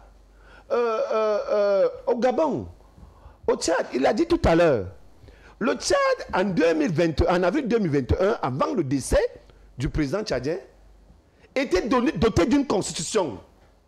La constitution est la loi fondamentale d'un pays. Elle a été remplacée par les armes après l'assassinat d'un président en exercice. La Constitution disait clairement que en cas de vacances du président, la vacance est gérée par le président de l'Assemblée nationale. On l'a contraint à l'opinion publique tchadienne à renoncer à cette constitution au profit de la loi du plus fort, la loi des militaires. Mais nos États doivent être régis sur le prisme de nos textes. Ce sont les textes-là que Maître Tegem convoque. C'est pour ça qu'ils nous enferment dans le juridisme.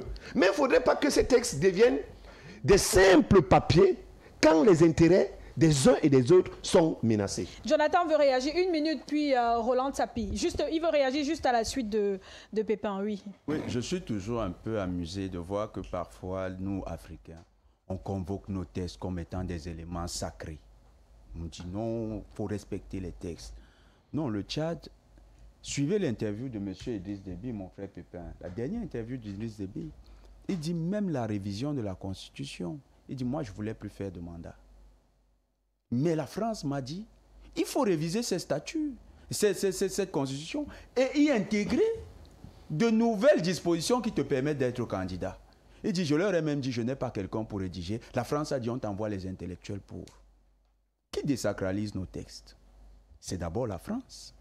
En fait, mon frère Pépin, il a peur de la révolte qui a permis à l'Afrique de l'Ouest aujourd'hui qu'il le salue, hein. Le Mali, le Tchad, le Mali, le Burkina, le Niger. Nous, panafricanistes, on leur dit toujours que c'est nous qui avons parrainé cela. C'est nous qui avons soutenu cela. D'ailleurs, quand ils viennent, ils le reconnaissent. Ils le disent, ils l'affirment haut et fort. Mais cette force-là, c'est parti d'où? Du Cameroun. Éric Pépin, ce qu'il ignore, c'est que lorsque vous avez... Mais le Cameroun n'a pas suivi l'exemple des autres.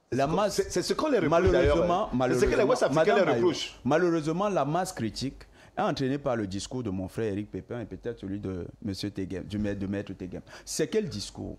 C'est un discours essentialiste sur le plan local. Un discours qui s'enferme dans l'institutionnalisme néocolonial et qui s'enferme dans l'utopie d'une souveraineté. Quand vous écoutez M. Éric Pépin Bikaï, vous ne comprenez pas qu'il est dans un État néocolonial. Pour lui, il est dans un État souverain. M. Éric Pépin Bikaï a l'impression qu'au Cameroun, on bat notre monnaie.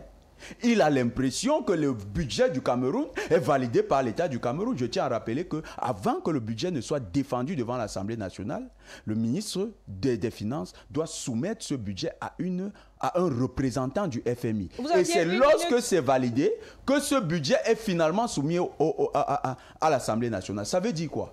Qu'en fait, c'est le FMI qui structure notre budget. Donc, nous ne sommes pas dans des pays souverains comme vous le pensez. Jonathan, c'est bon. C'est une utopie. Ce débat dans lequel on s'enferme.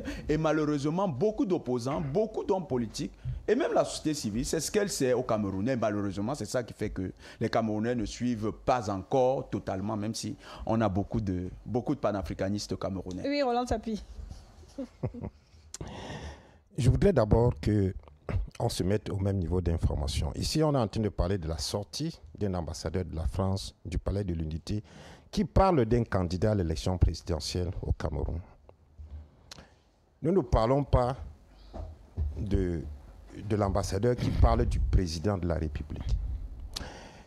Quand il s'exprime concernant un candidat en disant qu'il est en mesure, qu'il va se lever bientôt pour faire la campagne, on s'attendrait également qu'il s'exprime de la même façon pour les autres candidats. Là, nous parlons de candidats. Et comme j'ai dit, il faut les mettre au même niveau, je veux dire que sur le même palier. Il n'y a pas sur le plan de candidature à l'élection présidentielle un qui est au-dessus de l'autre. Alors là... Mais le candidat, il est le président sortant. Il est le président sortant. Justement, il pouvait tout simplement sortir et parler du président de la République qu'il a rencontré et avec lequel il a parlé des questions bilatérales. Personne n'aurait de problème. Mais parler de lui en tant que candidat, ça pose un problème aux Camerounais. Donc, à moi, n'en déplaise à M. Tegem qui estime qu'on est en train de juger et condamner les propos d'un ambassadeur. Oui, il est à condamner. Sinon, il faudrait que dès demain, il parte rencontrer à Kérémouna. Joshua aussi, Cabral Libi, tous les autres candidats et qu'ils s'expriment sur leur état d'esprit par rapport à la conduite de la campagne. Auquel cas, il aurait fait la publicité pour un candidat au détriment de l'autre. Ça ne souffre de rien. Il faut qu'on le dise clairement. Maintenant, il ne faut pas non plus que on légitime une certaine opacité qui s'est installée au niveau de l'État. À un moment donné, il y a des médias français qui avaient à cette époque-là titré dans les journaux Paul Biya, un vacancier au pouvoir. C'est un homme qui a habitué les Camerounais à l'absence. Absence physique. Et maintenant, pour des raisons que lui seul connaît, qu'il est obligé de rester au pays, à l'absence de parole. Et on veut nous faire croire que non, c'est super, non, c'est sa méthode. C'est écrit où qu'il doit gouverner de cette façon. Il faut savoir chaque fois que quand quelqu'un demande le mandat d'un peuple, il a envers ce peuple un devoir de redevabilité. Il doit le rendre compte, y compris de sa santé. Parce que dans les pays normaux, il faut le dire ainsi, les présidents de la République rendent public de manière constante leur bulletin de santé pour informer les populations de comment ils se portent. On a vu au Nigeria récemment, le président de la République a complètement délégué ses fonctions à son vice-président pour aller se soigner, pour dire que je suis malade. Être malade, c'est humain. Pourquoi est-ce qu'on va nous faire croire que celui qui nous gouverne, c'est un Dieu? Non, il ne s'agit pas de ça. C'était juste pour dire que cette histoire de ce que c'est sa méthode. Si c'est sa méthode, elle n'est pas bonne. Les Camerounais veulent avoir quelqu'un qui est présent. Deuxième chose qu'il faut noter, c'est que les peuples camerounais n'ont pas voté une délégation de signature de pouvoir. Ils ont donné leur mandat à quelqu'un. Le président Paul Biya, jusqu'ici, est légalement le président de la République. Et si la Constitution lui permet de déléguer le pouvoir, il faut aussi faire la différence entre une délégation de pouvoir et une délégation de signature. Dans tous les cas, tout cela doit être de manière circonstancielle et ponctuelle. Il n'est pas écrit dans la Constitution que le président de la République peut donner une délégation permanente de sa signature pendant plus de 5 ans. À un individu pendant plus de 5 ans et lui dire qu'il est le seul à pouvoir discriminer même les sujets qui devaient porter à sa connaissance. Non, on n'est plus dans le respect de la Constitution. Et si on veut parler du respect de la Constitution, il ne faut pas que la Constitution soit lue de manière partielle ou bien quand ça arrange qui que ce soit. La même Constitution dit à l'article 66 que tous ceux qui détiennent un mandat électif doivent déclarer leurs biens. Ça date de 1996. À ce jour, le président Paul Biya, qui est resté là-bas depuis, après l'adoption de la Constitution en 1996, il a pris un autre mandat en 1997, jusqu'à ce jour. Ni lui, ni ses ministres, ni ses parlementaires, ni personne, comme indiqué dans la Constitution, n'a jamais déclaré les biens. On vient lui dire aujourd'hui qu'il respecte la Constitution et tout ça là. Mais bon sang, il faut à un moment donné évoluer. Et je suis embêté d'entendre que ce soit les avocats qui sont supposés éclairer le public, l'opinion, sur la loi, sur comment respecter la loi, la lit de manière sélective tout simplement parce qu'il ne faut pas commenter tel un ambassadeur. Un ambassadeur peut dire quelque chose, d'accord, mais ça ne veut pas dire que ce qu'il a dit c'est une vérité d'évangile devant laquelle on doit se taire et applaudir que ok, il a dit c'est l'ambassadeur. Non, si le RDPC ne veut pas s'exprimer sur la question... La sortie de l'ambassadeur, la sortie actuelle, arrange le RDPC. Effectivement, c'est pour ça que s'ils veulent se taire devant une telle sortie, libre à eux, mais ils ne peuvent pas empêcher les autres jusqu'à dire qu'ils vont porter plainte. Mais porter plainte, bon sang, pour nous dire pourquoi, à quel titre vous vous exprimez sur l'état d'esprit d'un candidat dans notre pays et vous n'en parlez pas pour les autres.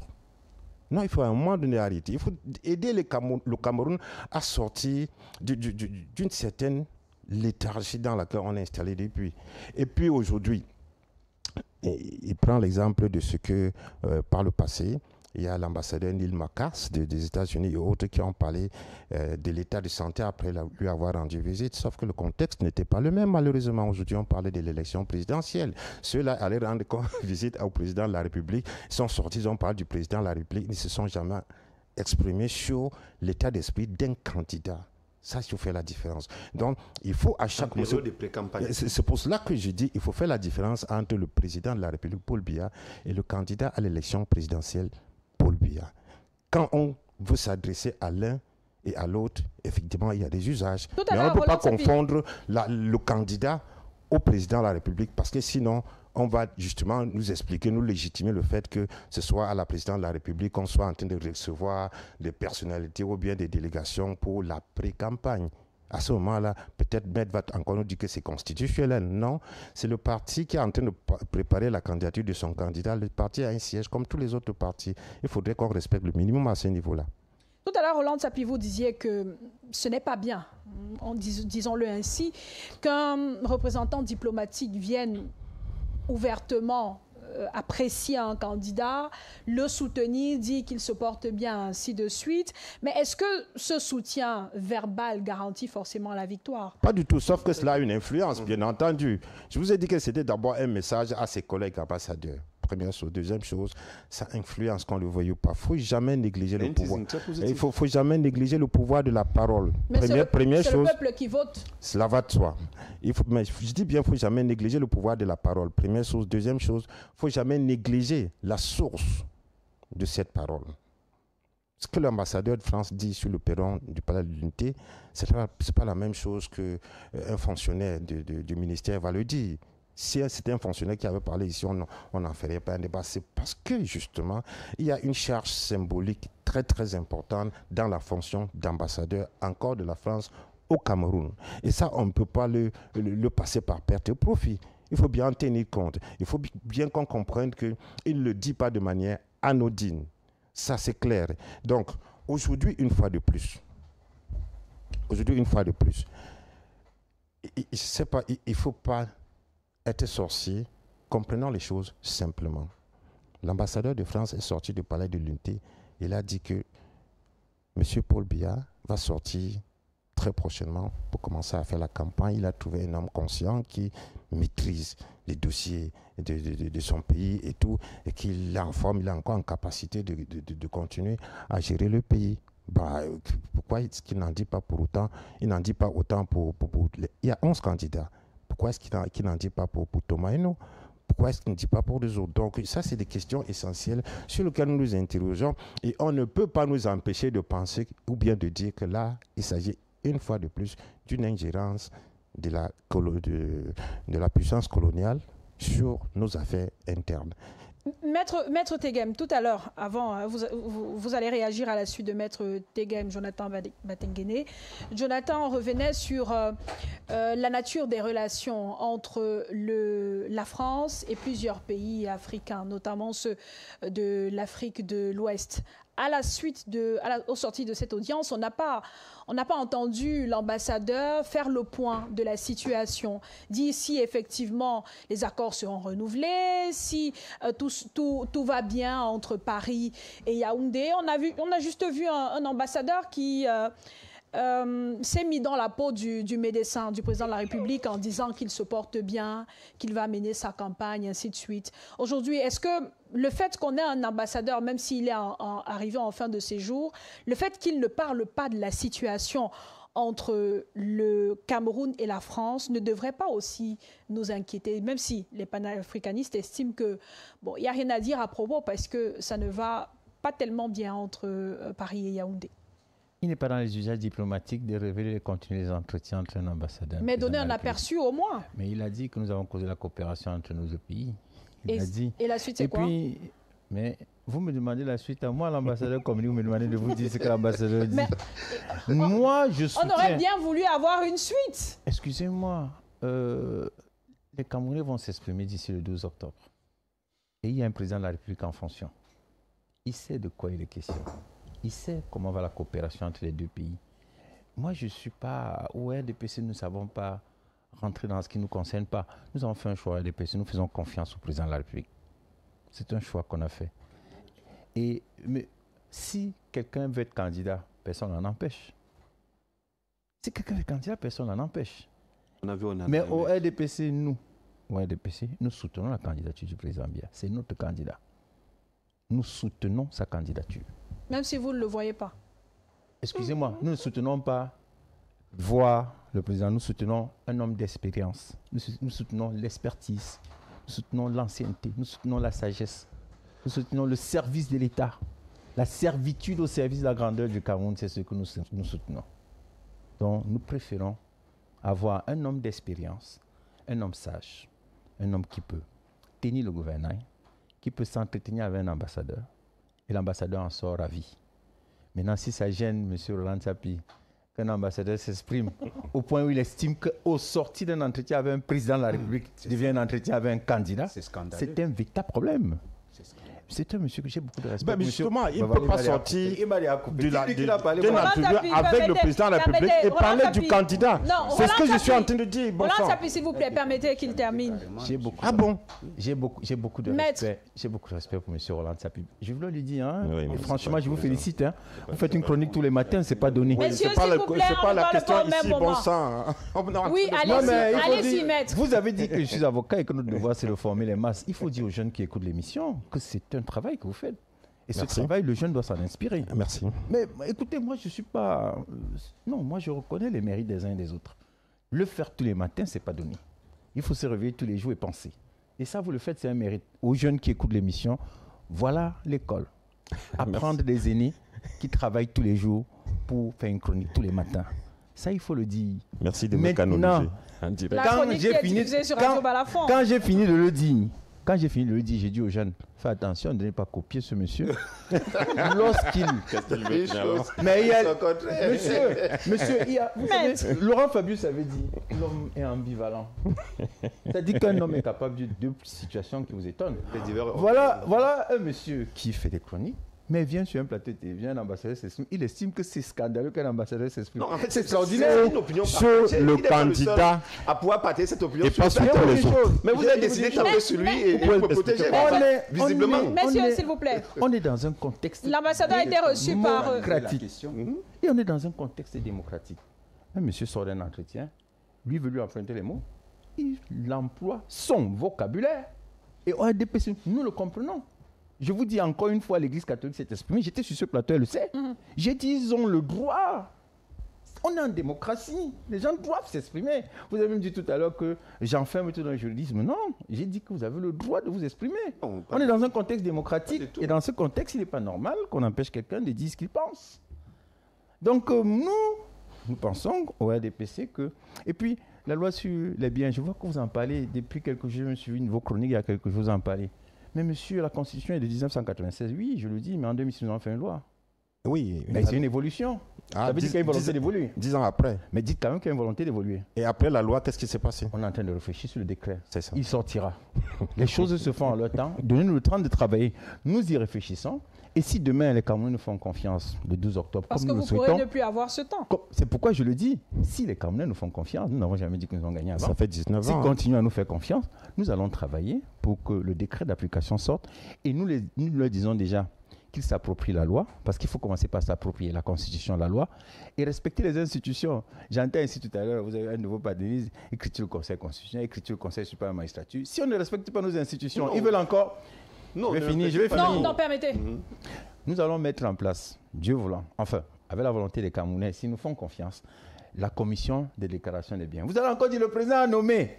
Alors, si vous ne faites confiance à personne, c'est un président de la République qui a des actes de souveraineté, qui a reçu le mandat du peuple d'agir au nom et pour le compte de celui-ci, posez des actes et que vous devez les critiquer à tous les coups, comprenez bien qu'on observe une certaine réserve avant de mettre en place les institutions. Le Conseil constitutionnel dont vous parlez, il y a des magistrats là-bas respectables. Le président de ce Conseil constitutionnel, moi je n'étais pas né, il était déjà magistrat, il était magistrat en 1968. On ne peut pas négliger ça quand même. Il y a des professeurs d'université, des grands professeurs. Ils peuvent face à ça, ils rendent une décision, et vous dites qu'ils ont éliminé un candidat, ils ont fait ceci. Il y a quand même des pièces qu'on produit dans un dossier. C'est moi qui dis. Et quand ils examinent... Non, c'est pas moi, monsieur. Excusez-moi, c'est que... C'est l'opinion. Une décision... C'est pas... Excusez-moi, une décision de justice est faite pour être respectée. Un conseil constitutionnel le respecte. En France, moi, je vois... Mais toutes ces décisions-là du conseil constitutionnel ont été respectées. C'est ce que je dis. C'est ce que je dis. Maintenant, venir sur un plateau, au lieu de dire aux jeunes, comme il le disait, qu'il faut former, que les décisions du conseil constitutionnel sont... Quelqu'un a dit quoi? Dogmes. C'est pas moi qui dis, c'est un agrégé de droit public et sciences politiques. Ce sont des dogmes. Agrégé de droit public vous et le de sciences citez parce politiques. que sa sortie vous arrange aujourd'hui. C'est un agrégé. Je n'ai jamais manqué de respect à sa qualité d'agrégé. Je vous le dis. Je suis défenseur des valeurs. À sa qualité d'homme politique. Agrégé de droit public et sciences politiques, moi je respecte. Maintenant, en qualité d'homme politique, s'il a des travers, moi je dis ça ne tient pas la route. Ce n'est pas le sujet. Merci. Donc, je reste sur l'ambassadeur parce que c'était le sujet. Je dis, il est sorti d'un entretien avec le président de la République. Il a donné son avis sur monsieur le président de la République et non sur un candidat à l'élection présidentielle. Maintenant, les opinions sont libres. Nous, à l'EDPC, nous respectons sa position et nous en tenons à cela. C'est noté. Oui, Jonathan.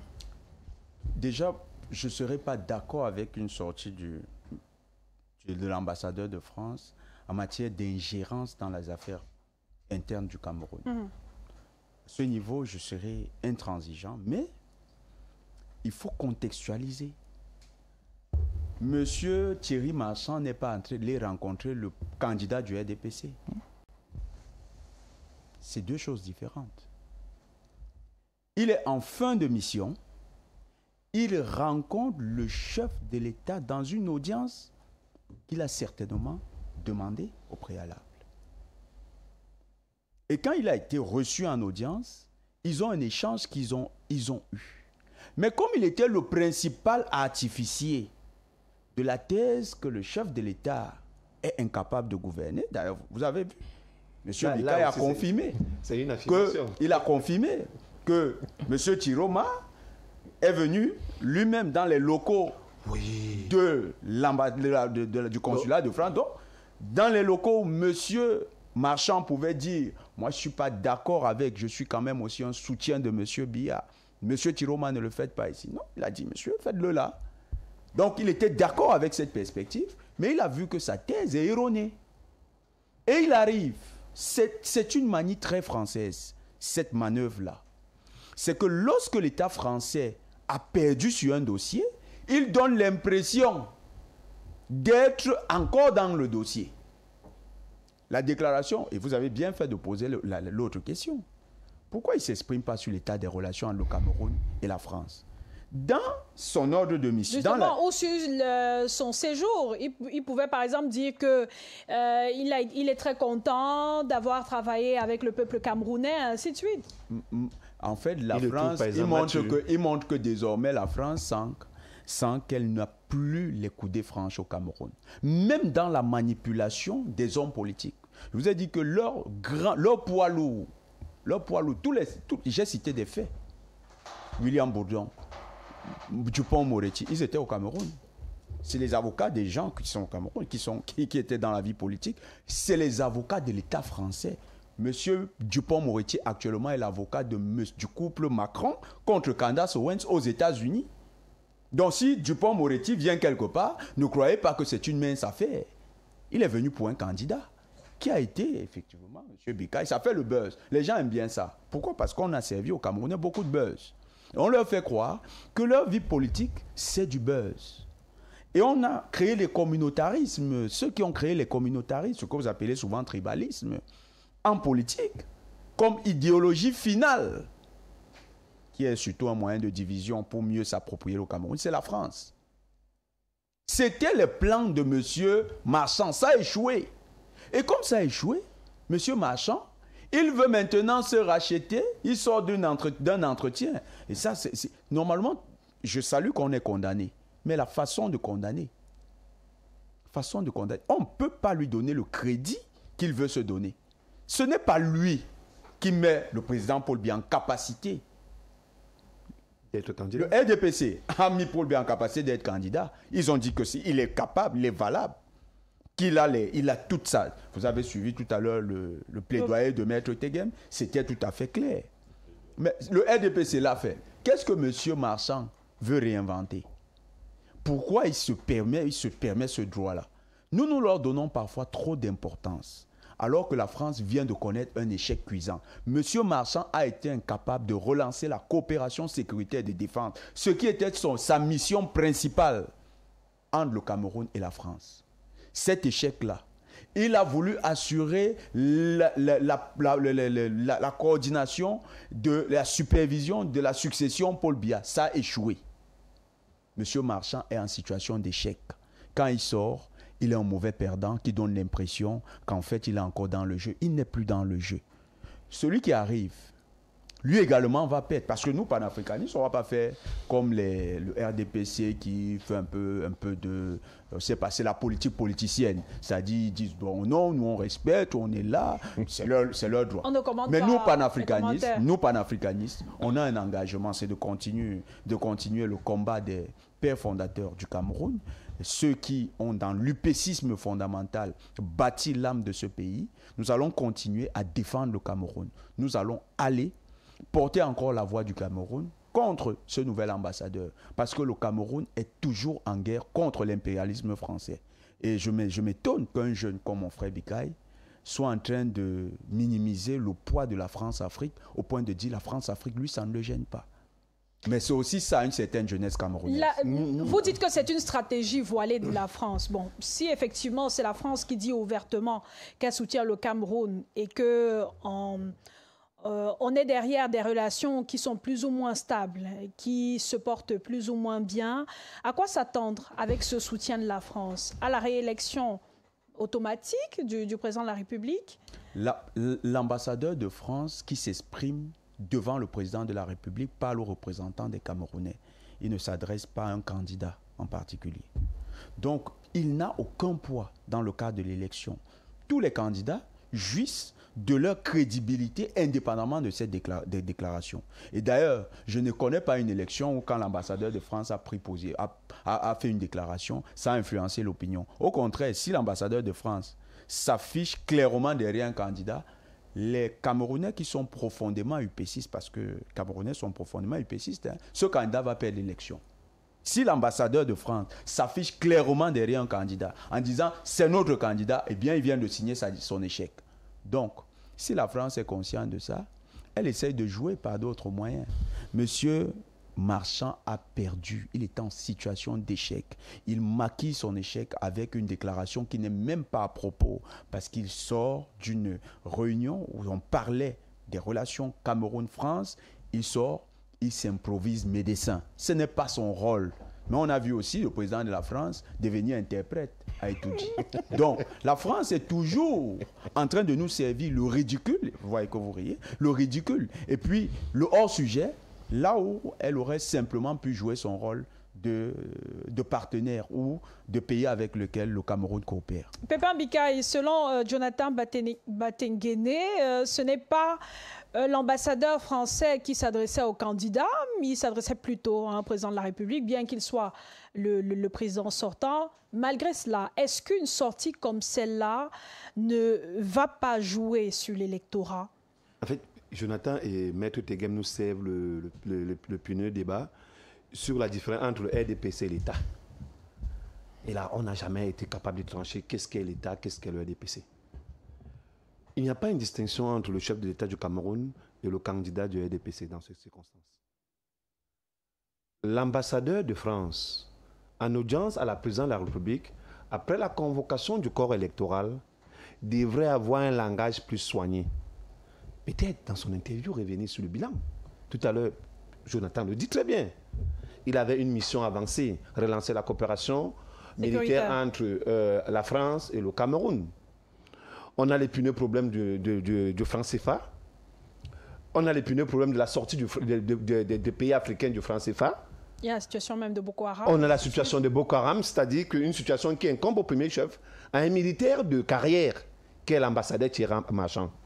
Il a éluté ces problématiques pour en fait, plonger dans la pré-campagne d'une élection en cours au Cameroun. Moi, j'appelle cela de l'ingérence. Et l'influence sur l'électorat? Non, j'appelle cela de l'ingérence. Avant de répondre à l'influence sur l'électorat, je voulais également dire à Jonathan que je ne suis pas un adepte de la France-Afrique. J'ai dit tout à l'heure que l'oligarchie française et l'oligarchie camerounaise sont loin d'être un mariage incestueux. La preuve, lorsqu'il y a la célébration des fêtes d'indépendance de la quasi-totalité des pays, vous voyez, régulièrement, on invite l'oligarchie politique et économique du Cameroun dans les ambassades en France, l'ambassade de France, les États-Unis. On n'invite pas M. Bikaï qui parle là, parce que je ne fais pas partie de cette oligarchie. On n'invite pas M. Batengene, Parce qu'il ne fait pas partie de cette délégation. Même pas là. Non, on ne va pas t'inviter, t'inquiète pas. Je n'irai pas, c'est pas mon rêve. Pour dire que ce sont des gens qui se rencontrent, qui se parlent. Que ce soit sur des lieux publics ou dans des espaces réservés. Ici, au Cameroun, comme à Paris, ou alors comme en Hexagone en France. Donc, maintenant, je reviens sur votre question. 10 secondes. Oui, que vous avez évoqué tout à l'heure. Tout à l'heure, Roland l'a dit, le poids des mots et la symbolique des lieux jouent énormément sur la période électorale. Pour moi, lorsque le président a dit « I am candidate », j'ai conclu en disant que « I am president ». Parce qu'il est difficile, dans un contexte comme le nôtre, pour les 12 candidats, même s'ils forment une sorte d'union sacrée, de battre le président Biya. C'est votre analyse. En tout cas, M. Tegem, le candidat du RDPC n'est pas encore en campagne. Il sortira le moment venu. C'est ce que vous avez dit. Je vous ai dit que c'est un rituel que lorsqu'un ambassadeur en fin de séjour, le président de la République lui accorde un entretien de revoir. Donc, je ne vois pas pourquoi c'est un problème. Ce n'est pas la première fois que ça arrive. Je vous ai pris l'exemple de Nief Makals. Je prends l'exemple de Mme Robichon, de Guilou et tout autre. Vous allez voir qu'en partant du Cameroun, ils sont reçus à la présidence. Et à la fin, ils donnent leurs sentiments sur le Cameroun. Et je dis encore une fois au journal Mutation de publier Nief Makals. Mais là, l'ambassadeur a donné son point de vue, pas sur le Cameroun, mais sur son président de la République. Merci, messieurs, d'avoir été avec nous ce soir. Merci à vous de nous avoir suivis. Très bonne fin de soirée sur Balafon Télévision et sur Radio Balafon. Rendez-vous demain à 19h30 sur Balafon TV et 20h sur Radio Balafon.